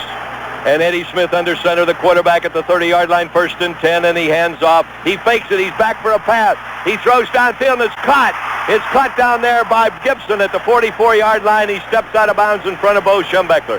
As Michigan suspected before the game, they've got to maintain ball control. They cannot make any more mistakes in the second half if they hope to win, and they got to feel and they got to execute well enough to stop Michigan State on this drive. This is, and wide to the right is Bird. It's the I formation, McGee deep and Schramm close, and Eddie Smith is under center. He looks at a 5-4-2 defense of Michigan. He has it 1st and 10 on the 44. A draw play to the halfback, who he loses one tackler but not another, and is dropped at the 48-yard line, he being Leroy McGee. Number 22, who carried the ball 29 times coming into the game and carried the ball 5 times in the first half, picking up 4.5 yards a carry. And making the tackle was Ron Simpkins, his 5th tackle of the afternoon. And that gives him 64 in the season. It's 2nd and 7. Eddie Smith has the I formation. It's pro set with 2 men out. There is a fake. Eddie Smith is back for a pass. He's being rushed. He throws it over the center. It's caught down there by Smith. And he's hit and dropped from behind at the 46-yard line. Steve Smith right over the center. Boy, I tell you, they have a well-conceived passing attack, and it's equally well executed. 1st and 10 for Michigan State. The Wolverines have 10 first downs. Michigan State has 18. They've picked up 2 so far in this drive. They started on their own 30. Wide to the right this time is Gibson. Wide to the left this time is Bird. The 2 running backs are McGee and Schramm. Eddie Smith, the quarterback, drops back to his own 45-yard line. He throws downfield, and it's almost intercepted. Almost intercepted by Bell. Gene Bell, who had 1 interception this year. 2 weeks ago against Duke, couldn't quite hold on to it. That was a well-thrown pass on. It wasn't typical of the soft touch type passes because Eddie Smith knew he had to bullet it in and knew that if it wasn't on target, it wouldn't be intercepted because it was too hard. It was thrown too hard, and that's exactly what happened. Steve Smith at the tandem of the eye. He gives to Steve Smith. He's hit right there and dropped for a 5-yard loss. Back on the 49-yard line. And moving in there beautifully was Ron Simpkins. I just told you about the lad who set an all-time tackling record a year ago for Michigan. Has just made his 65th tackle felt. 3rd and 15. 4 out of 9 third down situations that Eddie Smith has converted into first downs. And Eddie Smith now with the ball midway between the sideline stripes and the midfield stripe. He's got plenty of time. He throws downfield, and it's caught down there at the 30-yard line, caught by Gene Bird. Beautifully thrown and equally well caught. He has now thrown the ball 24 times, and he has completed 14. Just about his average of 58%. But hit on the play and shaken up was Gene Bird, who coming into the game had caught 17. And that is his first reception of the afternoon. Good old time taste still comes through. Come to the Thornapple Valley. It's as near as your favorite supermarket. Where that good old time taste still comes through. 2nd down at the 30-yard line.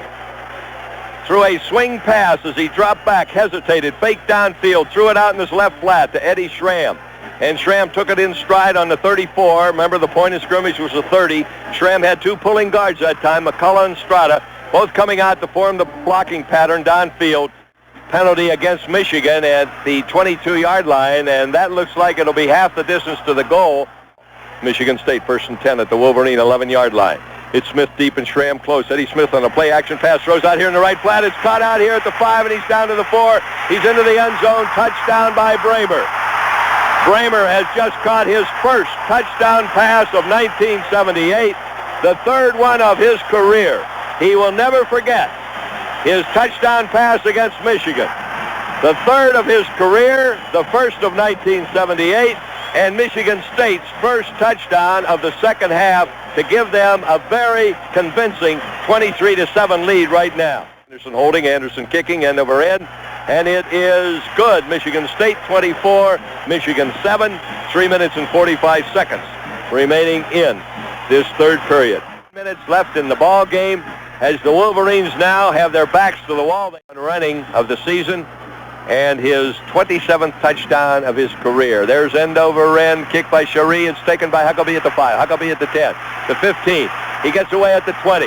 He dashes in at the 24, the 25, the 27. There's a flag on the play, and it looks as though it'll be clipping against Michigan's. You got to give credit where credit's due. Michigan State has turned in a tremendous game of football here against Michigan. The Wolverines are playing like Michigan here in the second half, but the question is it too late? Clayton wide to the right, Kasparik wide to the right. Ricky Leach rolls out up to the 10, the 12, the 14-yard line, and he is snowed under there at the 13-yard line by Hay, Land, Decker, and Bass. All in there making the tackle. But now Ricky Leach sets his team. 2nd and 7 on his own 13-yard line. It's Huckabee deep and Davis close. Leach is back for a pass. Cocks his arm. Throws downfield. It's caught out there by Clayton at the 23-yard line. Ralph Clayton catches his 6th pass of 1978, his first of the afternoon. And Ricky Leach has now completed 4 out of 8, 50%. 24-7, 3 minutes remaining in the third period. Clayton and Kasparik wide to the left. 1st and 10 in the 21. The handoff this time to Russell Davis over the 25 to the 28-yard line.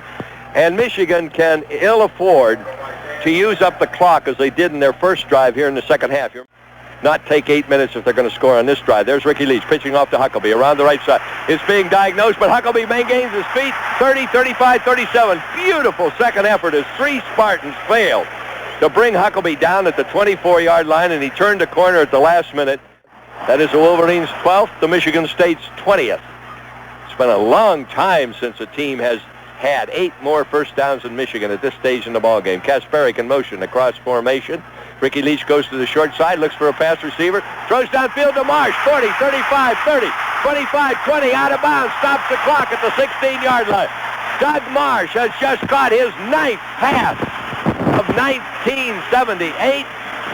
A beautiful reception and a well-thrown pass as Ricky Leach faked to the wide side of the field, then came back running to the short sideline, short of the line of scrimmage, spotted Marsh running down this short sideline, right in close to the Michigan bench, and he caught Marsh in stride at the 40. Marsh moved all the way down to the 8-yard line. Huckabee deep and Davis close. There goes Clayton across formation to set up the pro set. Huckabee around the right side, cuts in at the 16, gets no blocking, as once again it took 3 men to move in there for Michigan State. It was Decker who finally made the deck right there at the 16-yard line. 15 seconds for station ID.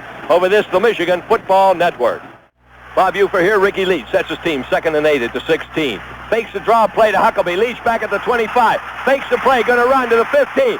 Hit at the 13, goes out of bounds to stop the clock at the 13-yard line, and here is a critical 3rd down situation. The clocks are stopped. 1 minute and 4 seconds remain. They're still going, though.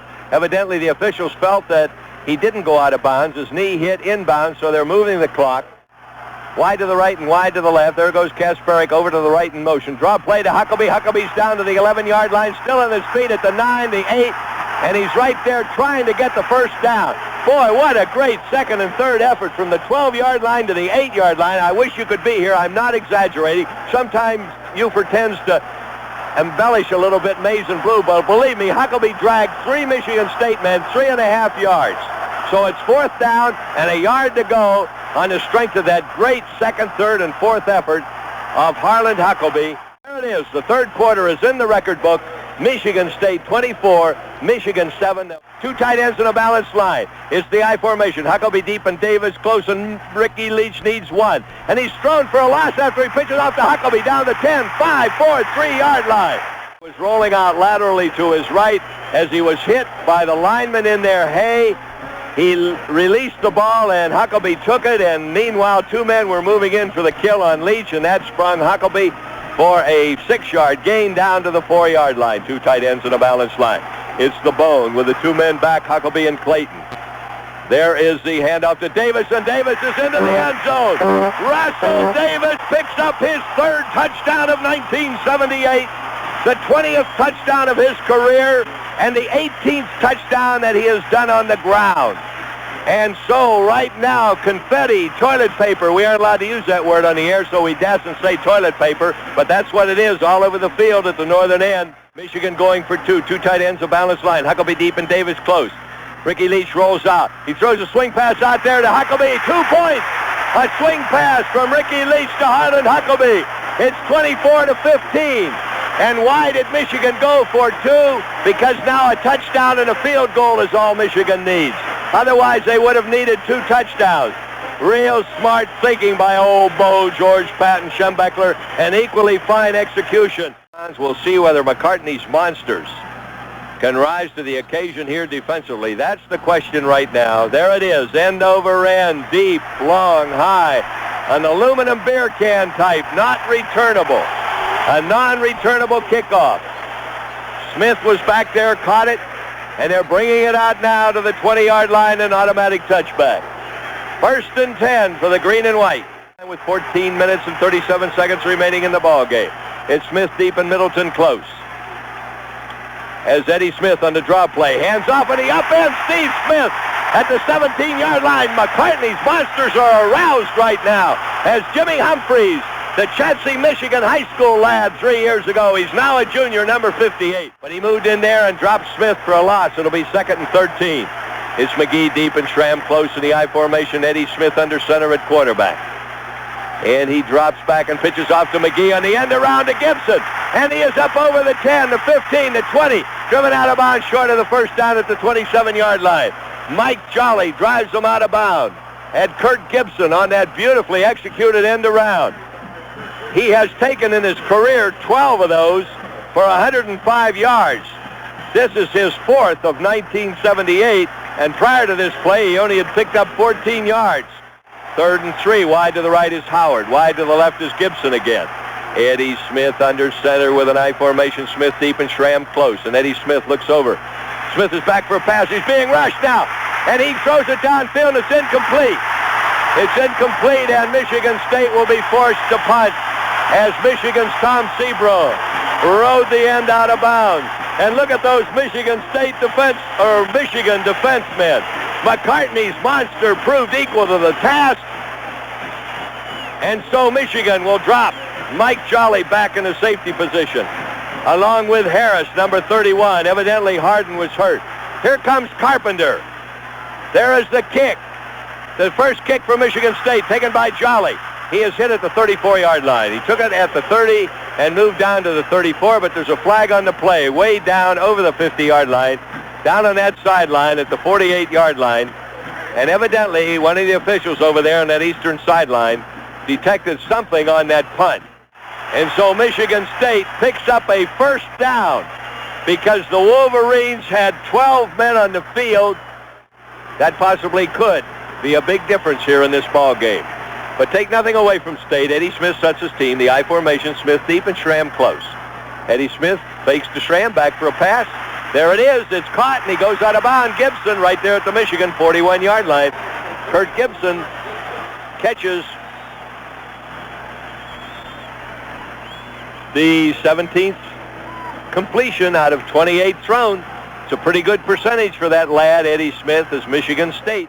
High formation, Smith deep, Schramm close. Eddie Smith under center at quarterback. 1st and 10 on the Michigan 43-yard line.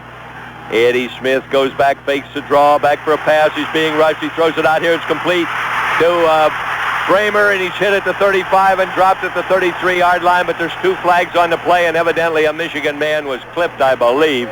As Bramer reversed his field, evidently a State man threw a clip on a Michigan would-be blocker.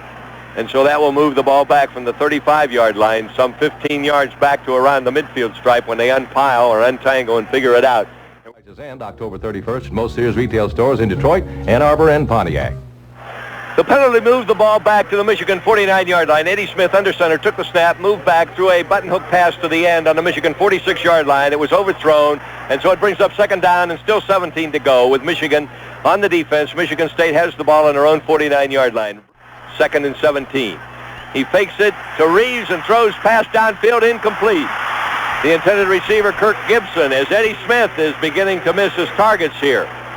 But he was 17 for 28 just a few minutes ago, and that was good enough for a 24-15 lead. With 12 minutes and 22 seconds remaining, 3rd and 17. Smith back to his own 43. Throws downfield and is caught at the Michigan 37. And he may get the first down as he steps out of bounds at the 35. He stepped back inbounds to the 33. Remember, the series started at the 43. And so now they being Michigan State, 2 yards shy of the first down. Michigan State, who win the ball game, has picked up 22 first downs to Michigan's 14. It's pro set, Bird to the right, Gibson to the left, I formation, Smith deep and Schramm close. Eddie Smith is back for a pass. They're going for 2 yards, and there it is, incomplete. Gibson overthrown. And so Michigan will now take over. And there is no interference as the Michigan State coaches over there trying to talk the head linesman into calling interference on Michigan's safe defensive back over there. There goes Kasperik in motion across formation. 1st and 10 for Michigan on their own 35. There's Russell Davis over the 40, the 45. First down for Michigan and Russell Davis as that co-captain on offense is playing his heart out here because these seniors know that if they lose today, they will never forget. Kasperik wide to the right, Clayton wide to the left, Huckabee deep and Davis close. 1st and 10 at the 46, Russell Davis up to the 49-yard line. The all-important time element, 11 minutes, 42 seconds remaining, 24-15. Michigan has the ball, just shy of the midfield stripe. Leach sets his team 2nd and 6. Kasperiak in motion to the wide side. Ricky Leach rolls back, cocks his arm, fakes a pass. He throws it downfield, and it is incomplete. Way over the head of Kasperiak as Ricky Leach is still off on his long throws. That's his first long pass of the second half. So Ricky Leach is up on his counterpart in that one facet of the ball game. Pro set. Clayton in motion. Ricky Leach back for a pass on 3rd and 7, and Leach is looking now. He throws downfield to Marsh. Marsh catches it, and he's hit out of bounds, incomplete. He catches it out of bounds.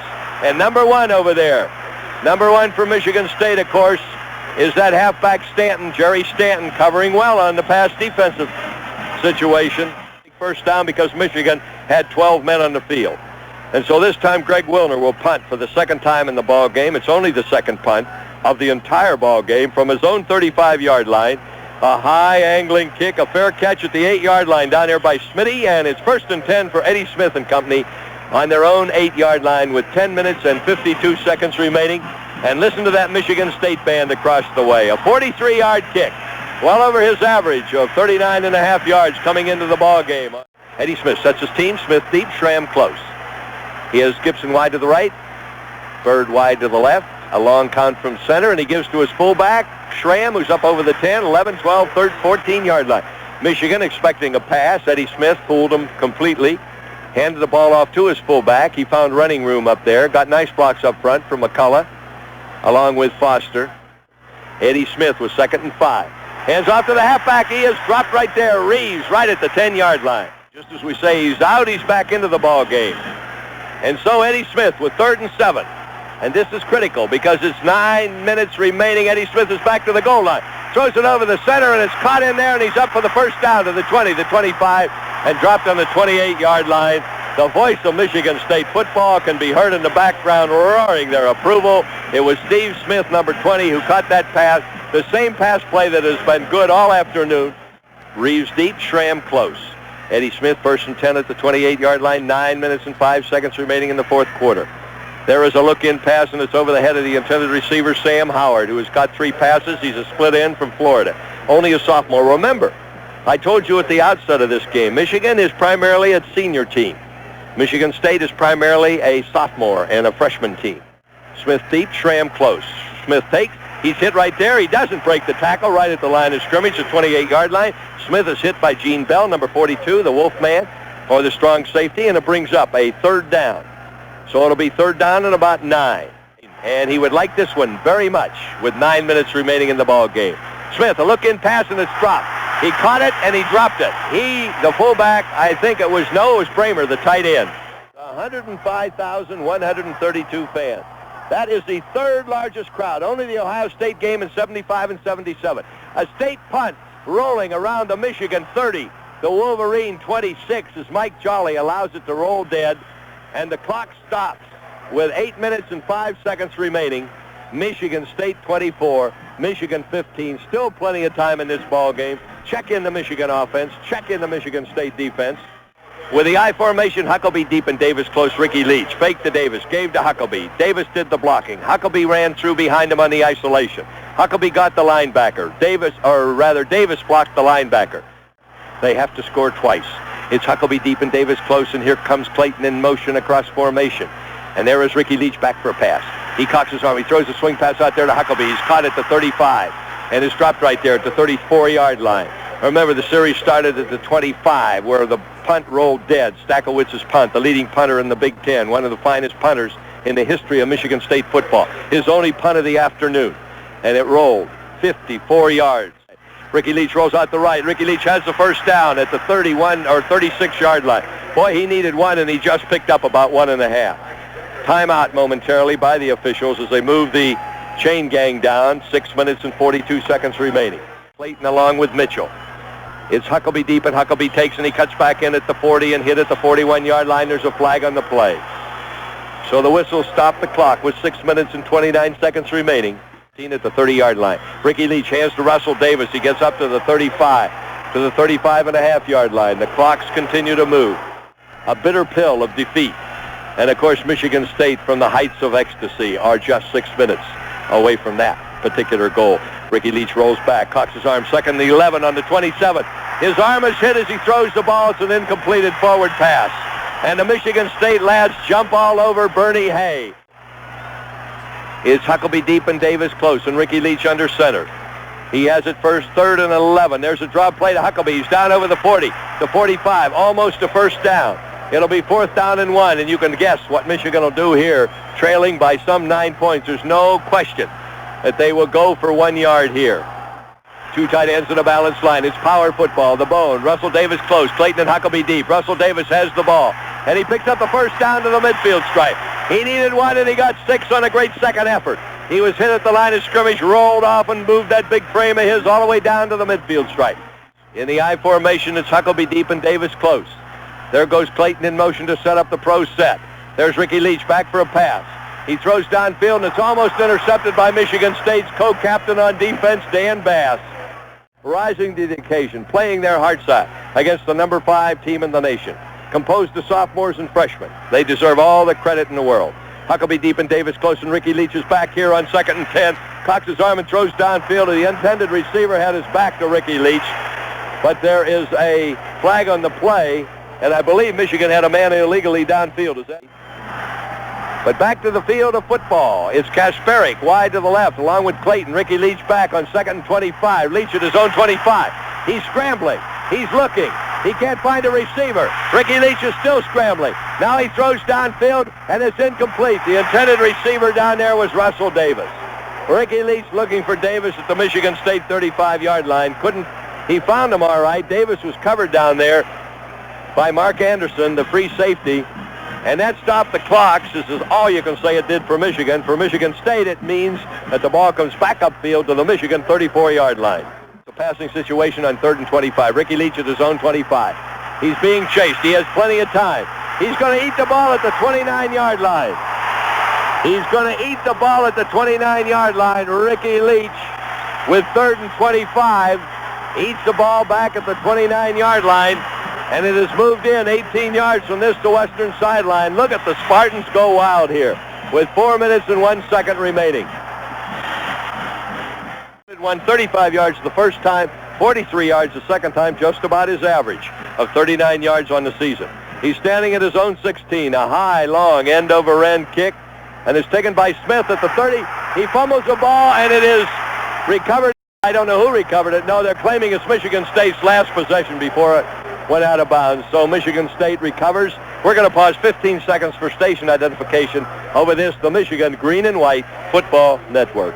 This is WJR Detroit, inviting you to join us after the game for more of the Detroit Symphony Orchestra Marathon. Because Eddie Smith and company are riding the crest of a victory wave that they hope won't stop for 3 minutes and 29 seconds. It's Reeves deep and Hands close. There's a hand up to Hands. He's hit right there by Moeller, McCartney's Monsters. Moeller left 2 years ago, Ufer. Defensive coordinator, now head coach at Illinois. A tremendous football team on October 14th of 1978. 2nd and 10 on their own 30. A pitch deep to the tailback Reeves. He's up over the 35, the 36, the 37-yard line. And then from 50 to 70, would you believe Michigan only won 4 and Michigan State won 14? But since 69, it's been Michigan 8-0. But right now it's Michigan State, 2 minutes and 12 seconds remaining. 3rd down and 5. It's Smith deep and Hands close, and Eddie Smith under center at quarterback. There he gives the hand up to the fullback, and he's up over the 40, and he picks up a first down, and that might be all she wrote. They're unpiling around the 41-yard line, and we're going to change microphones for a final playtime message over this, the Michigan Very Green and White Football Network. Truly one of the fine human beings that we've ever met, and we wish old Charlie Park a very, very happy birthday on this October 14th of 1978, a day that Michigan State men will never forget and will always be reminding Michigan men that the final score on this October afternoon, Michigan State 24, Michigan 15. Eddie Smith was 2nd and 12 on his own 39-yard line. Will not put that ball in the air right now. He hands off to his tailback, who's into the open, the 40, the 45, the 50. And he's hit down there, he being Steve Smith, who's played a whale of a football game, down on the Michigan 45-yard line. It just wasn't to be this afternoon. Reeves is deep and Hands is close, and Eddie Smith is a quarterback under center on the Michigan 46-yard line. He's looking over Michigan's 5-2-4, and he pitches off this time to Reeves. It's Hughes over the 40, the 35, the 30, the 25, the 20, the 18-yard line. It's the halfback in there. Derek Hughes, number 42 from South Carolina. He's only a freshman. Carried the ball 9 times this season against Purdue, Syracuse, Southern Cal, and Notre Dame, and averaged 8 yards a carry, and that time he picked up 21 yards. He looks at a 5-2-4 alignment. He goes back, gives the draw play off this time to Smith, down the 10, the 9, the 8, the 7, the 6, the 5-yard line. 29 seconds remaining, and Michigan State smells more Wolverine blood. They would like to move it up to 31-15. Michigan State with the I formation, Reeves deep and hands close.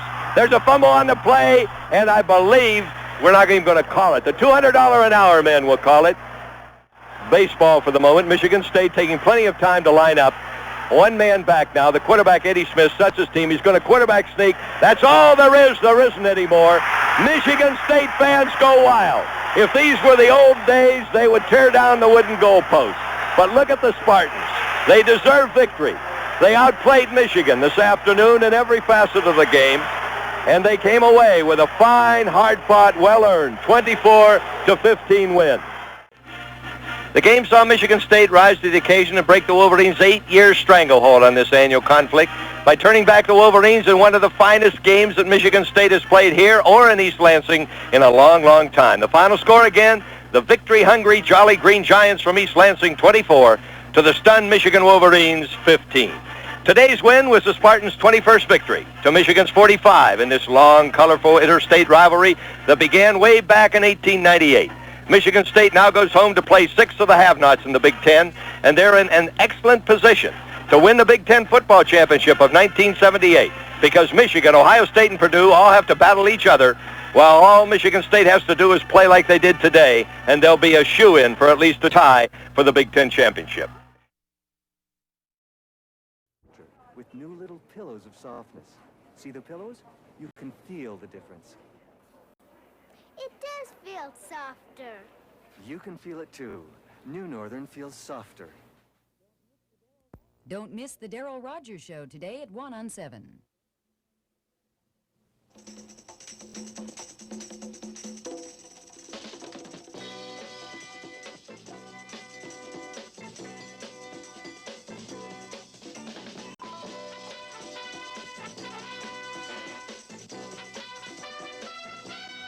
Michigan Replay with Bo Schembechler and Larry Adderley. Brought to you by General Motors Corporation and its Pontiac and GM parts divisions. And by the General Tire and Rubber Company.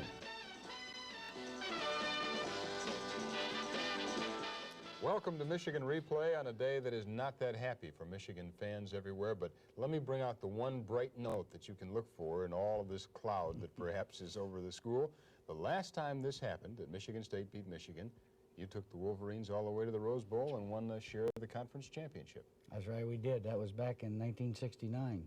So let's hope we can repeat. Those kind of things could happen. Well, that's true. Anything can happen. All you need to do is look at the Big Ten race as it is today, and it's strictly up for grabs. All right, we'll take a look at that later, but now your reflections on the game, Michigan State, Michigan. I think Michigan State played an exceptional game against us, definitely deserved to win. And as I look at it, I would say that the Michigan State offense played better than our offense. I was not impressed with either defense, to be honest with you. And it's the first time in 10 years that I can recall that our defense did not give us an opportunity to win the game. Usually when we get into a situation like that and the team has been moving on us a lot, and we start to make a run at them, our defense really tightens up and gets some turnovers, stops them after 3 or 4 plays and forces a punt. And in this particular game, it never did. And consequently, that's probably the most disturbing thing. And I can't recall since I've been at Michigan where a team got nearly 500 yards on us. I mean, that's an indictment of our defense. So we've got a lot of work to do. There isn't any question about that. I sort of felt this thing coming after the Arizona game, and then all of a sudden, you know, I felt that we could control the ball a little bit better than we did, but unfortunately we turned it over the first half. And to their credit, they didn't give us a single turnover. They did what Michigan usually does, and that is play error-free ball. They just right. didn't And the make many performance, I think we have to say that the performance that Smith and his receivers, Bramer and Gibson, put on in that stadium, I thought was sensational. That's quite a group. Here it is as Michigan State opens in that first quarter, throwing the ball. This was a crossing pattern to Bramer, their tight end, and they hit that a couple of times on us during the course of the game. This is the sideline cut to Gibson for a good gain, and then they're forced to go for the field goal, and that's the first 3 points of the game. On the next kickoff, Roosevelt Smith lost the ball in the sun. I don't want him to be too criticized on that because that can happen to anyone. Fortunately, he got a good bouncer. They could have gotten the ball, really.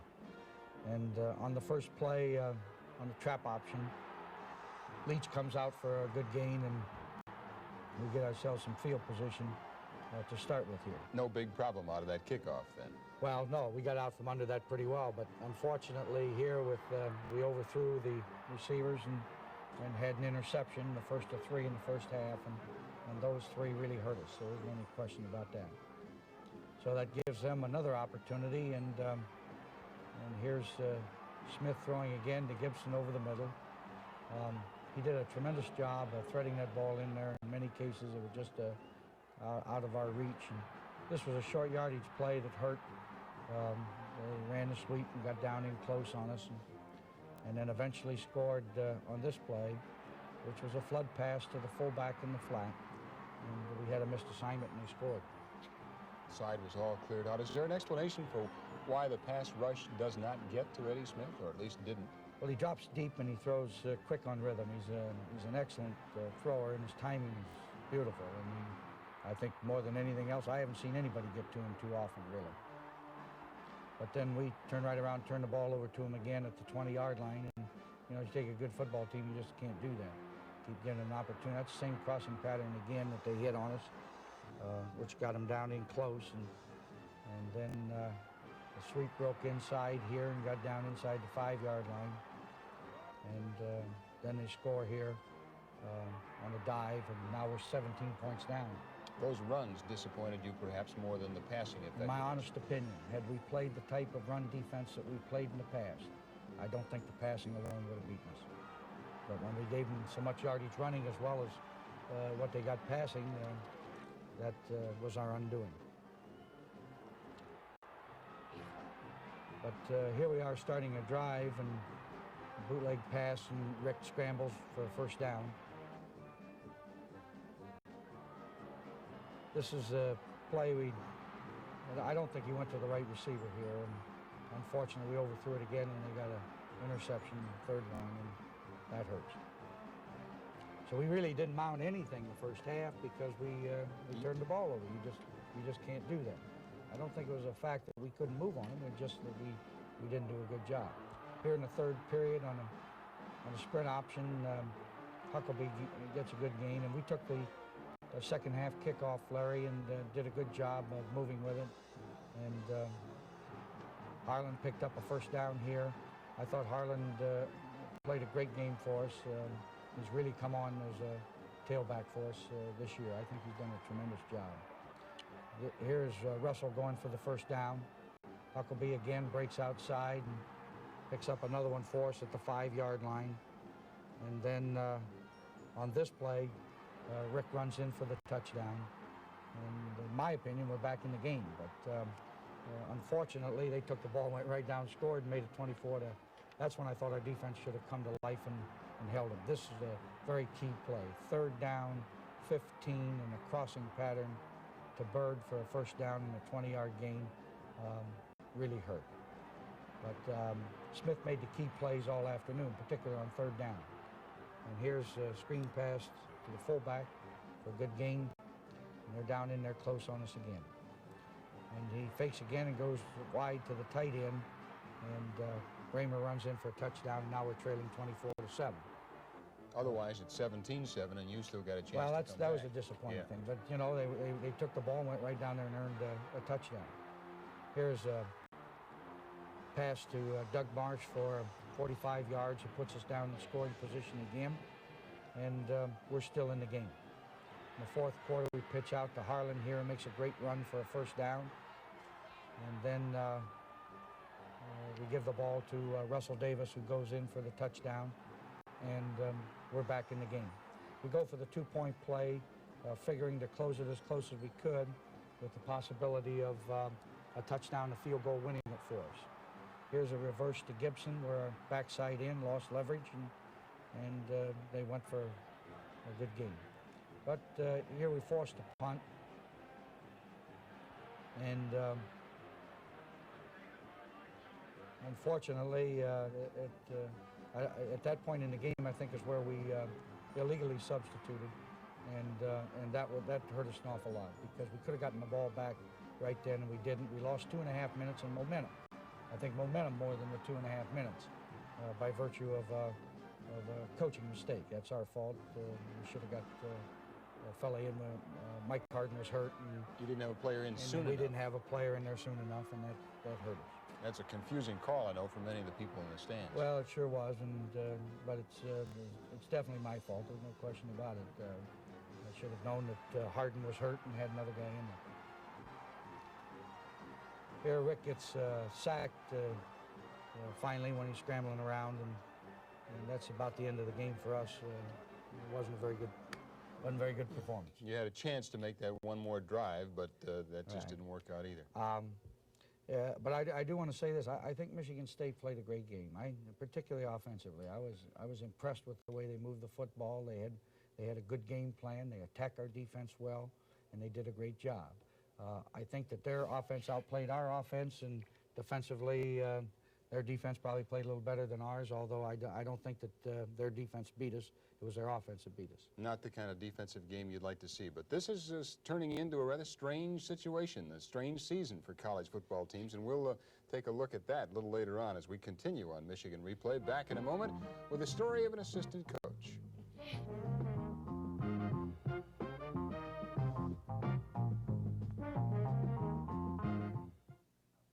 Gee, Mr. Goodwrench, I don't know. It's going ka-thump, ka-thump, ka-thump. Ka-thump, ka-thump, ka-thump. Yeah. Mr. Goodwrench understands your GM car. He has special GM training and GM equipment available to help him analyze your car and diagnose the problem. No more ka-thump. Thanks. Keep that great GM feeling. Mr. Goodwrench? With genuine GM parts. I understand. I never have to ask around to know what's right for me. I like my fun, I like my friends who keep me company. And when I want some cooling down or picking up, you see, I don't have to think about what to drink, 'cause milk's the one for me. Milk is the one. Gives me the cold, fresh taste I like. The lift I like. I don't have to think about what to drink, 'cause milk's the one for me. Milk's the one.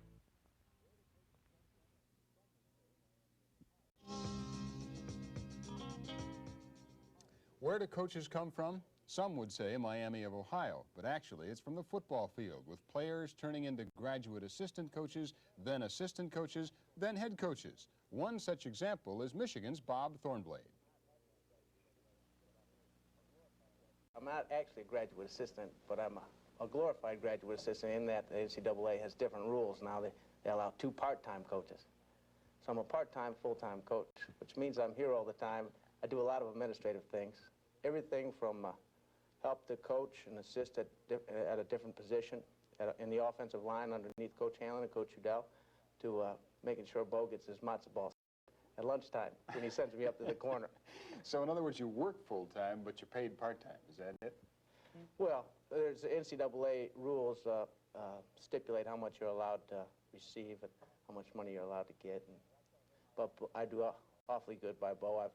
As I tell him, I've benefited from my association with him. In what ways? Well, you know, I came and played football here for Bo in 1970 out of Plymouth High School before they split. And I say that because the Plymouth people Plymouth Salem, Plymouth Canton, 2 different teams, you know. Yeah. But I went to Plymouth High School, and he recruited me out of Plymouth, and I've, ever since I've been with Bo, I've learned so much from him and been a champion, and had such a great experience playing football. I can't, you know, everybody asks me what he's like, and he'll get mad at me if this is on the show, because it'll sound like when I recruit kids, they ask me what he's like.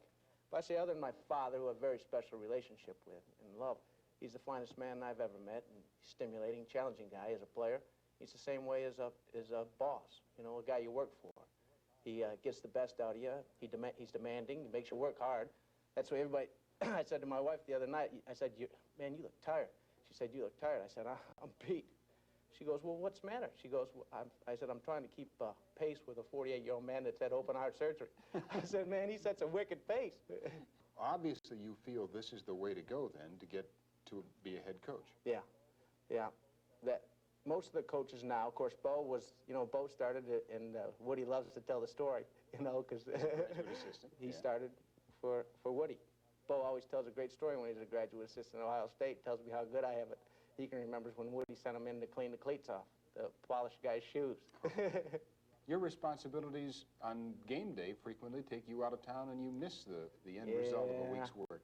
Yeah, I made the greatest sacrifice a man has ever made on Michigan's behalf, and that I missed the Notre Dame game because I was down in Durham, North Carolina, watching Duke play South Carolina, which was a heck of a sacrifice. I was happy to do it, feel like I made a contribution. I told you I had a great workout that day because I was in the press box. I was running down between the timeouts and between plays, running downstairs to watch the Michigan-Notre Dame game on TV, back up to make sure I was doing my job and Bo didn't get mad at me. Well, a great weekend for you is maybe a half a dozen games. Well, what happens is a great weekend for me is that usually I recruit on Friday night, and that I not recruit actively. I go out and evaluate prospective high school students. I look at them play high school football. Then I'll either go watch another game, another team, one of our prospective opponents, or I'll be here. And then that usually starts with we entertain prospective recruits on campus and talk with them, and not for their official visit. We're allowed to provide them a ticket, so we just greet them and make sure they get their tickets, and then execute my duties during the game with the coach handling up in the press box. What are those duties? Well, what I do with him is I assist him. He's up in the press box. He has direct communication with Bo, and they're calling the plays. What I do for him is I chart the defenses. I try to recognize what the opponent's doing on defense, so I can help him, and I chart them in that we might be able to get a tendency what they're doing first half and what they've done in different situations, so we can predict what defense they might come up with, so we can hopefully call the right play and score a touchdown. And during practice weeks, what will you do? Well, what I think is my primary responsibility, and one thing that I enjoy doing out on the field, is that I'm in charge of handling the scout team. Those guys that aren't scheduled to play, they're usually younger guys, or maybe guys that are farther along in the program but don't figure in. I assemble those guys, and we mimic the opponent, and we execute their defenses and their offenses so we can prepare our team, and so that they've already looked at their offense and defense and can react appropriately on Saturday. What happens eventually when you bring a team back into Michigan Stadium from Illinois or Wisconsin or Minnesota or someplace and have to play against your old school? I don't know what that'll be a tough thing for me to do. I don't know if I'll ever be able to root against Michigan, pull for anybody else. What I'll have to do is go someplace that never comes up against the University of Michigan.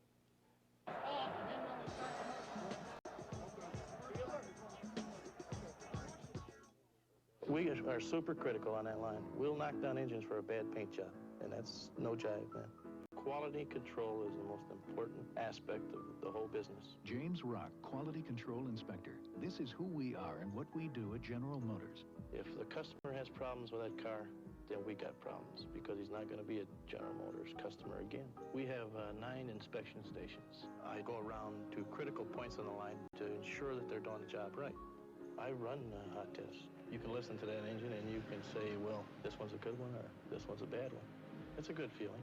It's a little feeling of power. There's nobody going to overrule you. But we want to ensure that by the time that it's shipped to the assembly divisions, that engine does function in the way that it's designed to function. I feel personally responsible for that car. I know it's a good car. I know we build it and we build it right. General Motors, people building transportation to serve people. Hey, what's so funny? Oh, a W4 in the morning. 106 FM's up your dial. Hey, everybody, who turns you on to the best albums and concerts? 106 FM, up your dial. Hey, what are you listening to? My kind of music. 106 FM, up your dial. W4. 106 FM, a station you can swear by. When you're down and troubled and you need a helping hand and nothing, oh, nothing is going right.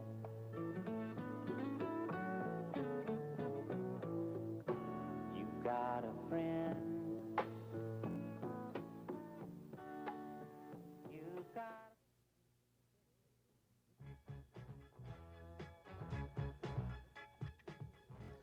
As we said earlier, it is an interesting season, and all kinds of things are happening. And you said before maybe there are only 2 great teams in the country. Would you like to? Well, I think maybe there isn't even one, because Oklahoma, as you know, won by 1 point against Kansas, and Arizona State beat Southern California 20-7. That is a surprise, because the Southern Cal team that I saw on film against Michigan State was a tremendous power. But they're just not playing consistently from Saturday to Saturday. No one is. Well, apparently, you know, the material is so equal now that if the circumstances are right, anybody can beat anyone else. We used to always say that, and everybody laughed at you. But now I think people realize that it's going to happen. Now, maybe what it'll do is make college football a lot more exciting for the fans. But I'm not so sure that we coaches that at one time were winning all these games are going to like it. Well, one need only look at the Big Ten from last Saturday to see the kinds of things that happened, and it's amazing. Ohio State is beaten by Purdue. Right, that's Purdue's in the driver's seat right now in the Big Ten. I don't think there's any question about that. They've already beaten Ohio State and Michigan State, and so we play them in the 10th game, and that should be, maybe that'll have some significance, I hope.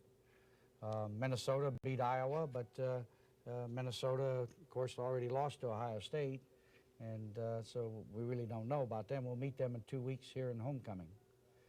Indiana over Northwestern, that's not too much of a surprise. Northwestern having real difficulty, and Indiana's had their problems too. And Wisconsin, Illinois battled to a 20-20 tie in Champaign, Illinois.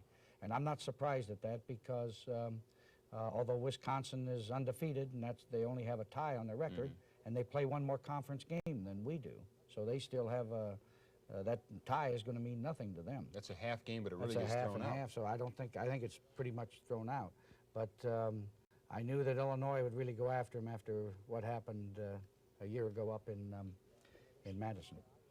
So it's, you know, everything's up in the air. I would say that anybody has a chance for the, other than Northwestern, I think everybody has a shot for the title. Anything can happen. Well, for the first time in years, the Big Ten standings are not dominated by Michigan, Ohio State. It's a whole new ball game there with Purdue on top, and Wisconsin, as you say, with the tie game that really can be tossed out since they're playing one more conference game. Yeah, it's an absolute shame. It's a crime, isn't it? It is different. And 6 teams, all with a 1-1 record. Any one of them was capable of breaking out, but you have to think that Michigan and Ohio State are the teams that will emerge from that 1-1. Well, if I had to, you know, I still think we're in the race. We've got to improve our defense if we're going to have a chance to win. The significant thing, in my opinion, that has led to the early defeats of Michigan and Ohio State are that teams are scoring points on their defense. And that's the key to winning championships. The defensive teams are going to win it. Would you do things any differently? For example, it seemed you were throwing early in the Michigan State game, and when you opened the third quarter, you went to the typical Michigan running attack, and it worked. It was very effective. Well, our strategy was to throw the ball early, particularly to make sure that we had them backed off so that we could run the ball, and but it sort of backfired. So maybe what we should have come out and just carried the ball to them and just ran the football. But I don't like to play that way if they're up on, you know, tough playing up on you. So I don't know. I don't think our strategy was bad, but our execution was bad. No question about that. The results were bad, anyway. The results were bad. Wisconsin, unbeaten, entering the game next week with Michigan. The difference is that the game is up in Wisconsin this time. We'll get a report on the Badgers and new coach Dave McClain from Mike Regan of WTMJ Milwaukee in just a moment.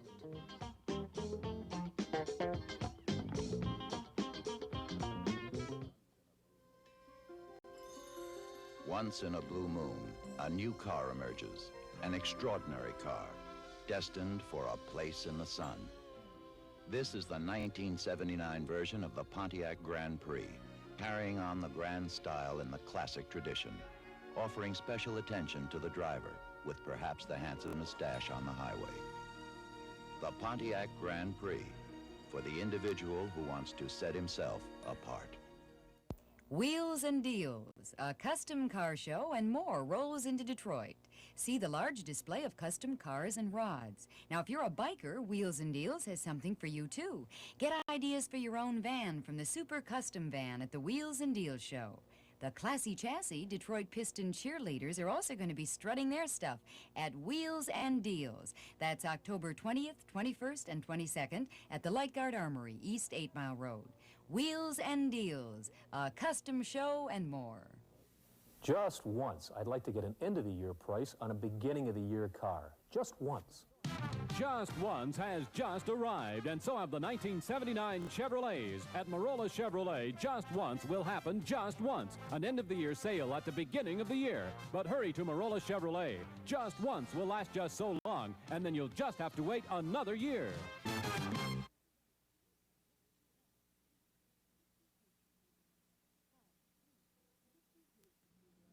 Hi. I bet you hate to tweeze your eyebrows. I used to, but not anymore. I've got Tweezer Light. It has a high-intensity pinpoint light, so I never miss a hair, and stainless steel precision tips, so I hardly feel a thing. Now, I have perfect eyebrows all the time. Beautiful. If you ask me, without Tweezer Light, you're tweezing in the dark.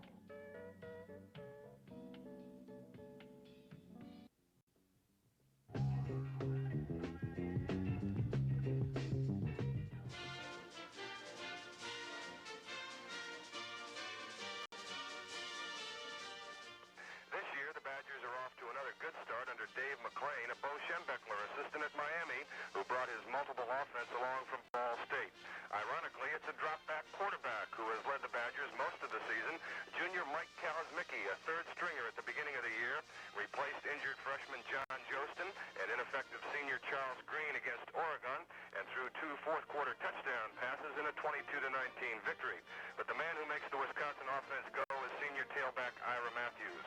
The 5'10", 180-pound speedster has returned to his form, the form that he showed when he led the nation in kickoff returns as a sophomore. An example of his versatility against Illinois this season, Matthews scored on a 71-yard punt return, a 6-yard run, and a 26-yard pass from Kalismicki. When Kalismicki does go to the air, his favorite target is senior split end David Charles. Charles has led Wisconsin in receptions the last two seasons. He leads in receptions again this year, including an 80-yard touchdown and a 7-6 victory over Richmond. 9 starters return to the Wisconsin defense, led by inside linebacker Dave Crossan and middle guard Dan Relich. Crossan is a hitter who led the Big Ten in tackles last fall while setting a school record of 28 against Purdue.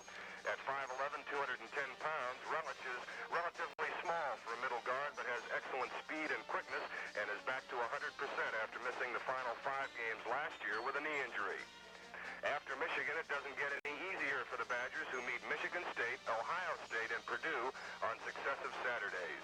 You have to wonder if the bubble isn't about to burst for the Badgers again this year against Michigan. This is Mike Egan, WTMJ TV in Milwaukee, reporting for Michigan Replay.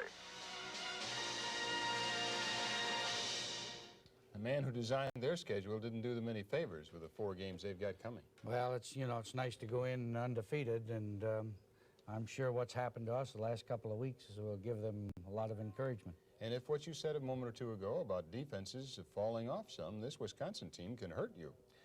Well, when you take a guy like Ira Matthews, who is as explosive a player as there is in the conference, and a good defensive team with 9 starters back from last year, it's going to be a rough game. It'll be a tough game for us to win. And back to work for you to restructure. Any major changes? Well, we're going to do some work, particularly on our defense. I think we've got, there's some things that we have to do to get that thing tightened up, but I'm still optimistic that we can do it, and I'm still optimistic that we can make a run for the title. Oh, obviously, the way the Big Ten standings are, you couldn't consider Michigan to be out of it by any means? No, we're not out of it, not by any means. All right, next week it is Wisconsin. Next week we'll be back here to talk about what happened in the Michigan-Wisconsin game, and we hope you will join us.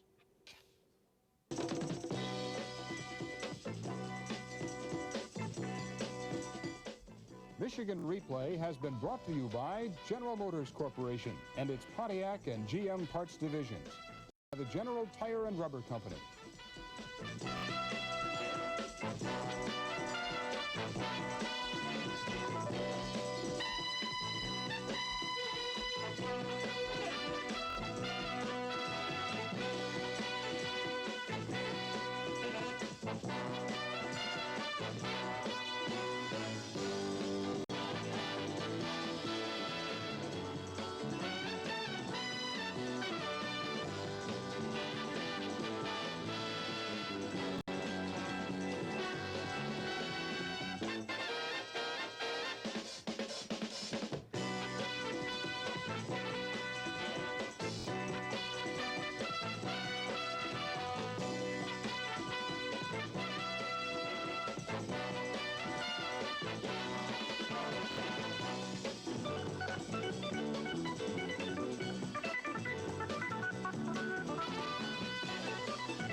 Everyone's rushing to Color Tile for tile, wallpaper, and paint. At Color Tile, you can load up on great home decorating values. Buy today and save. Do it yourself tonight and save even more.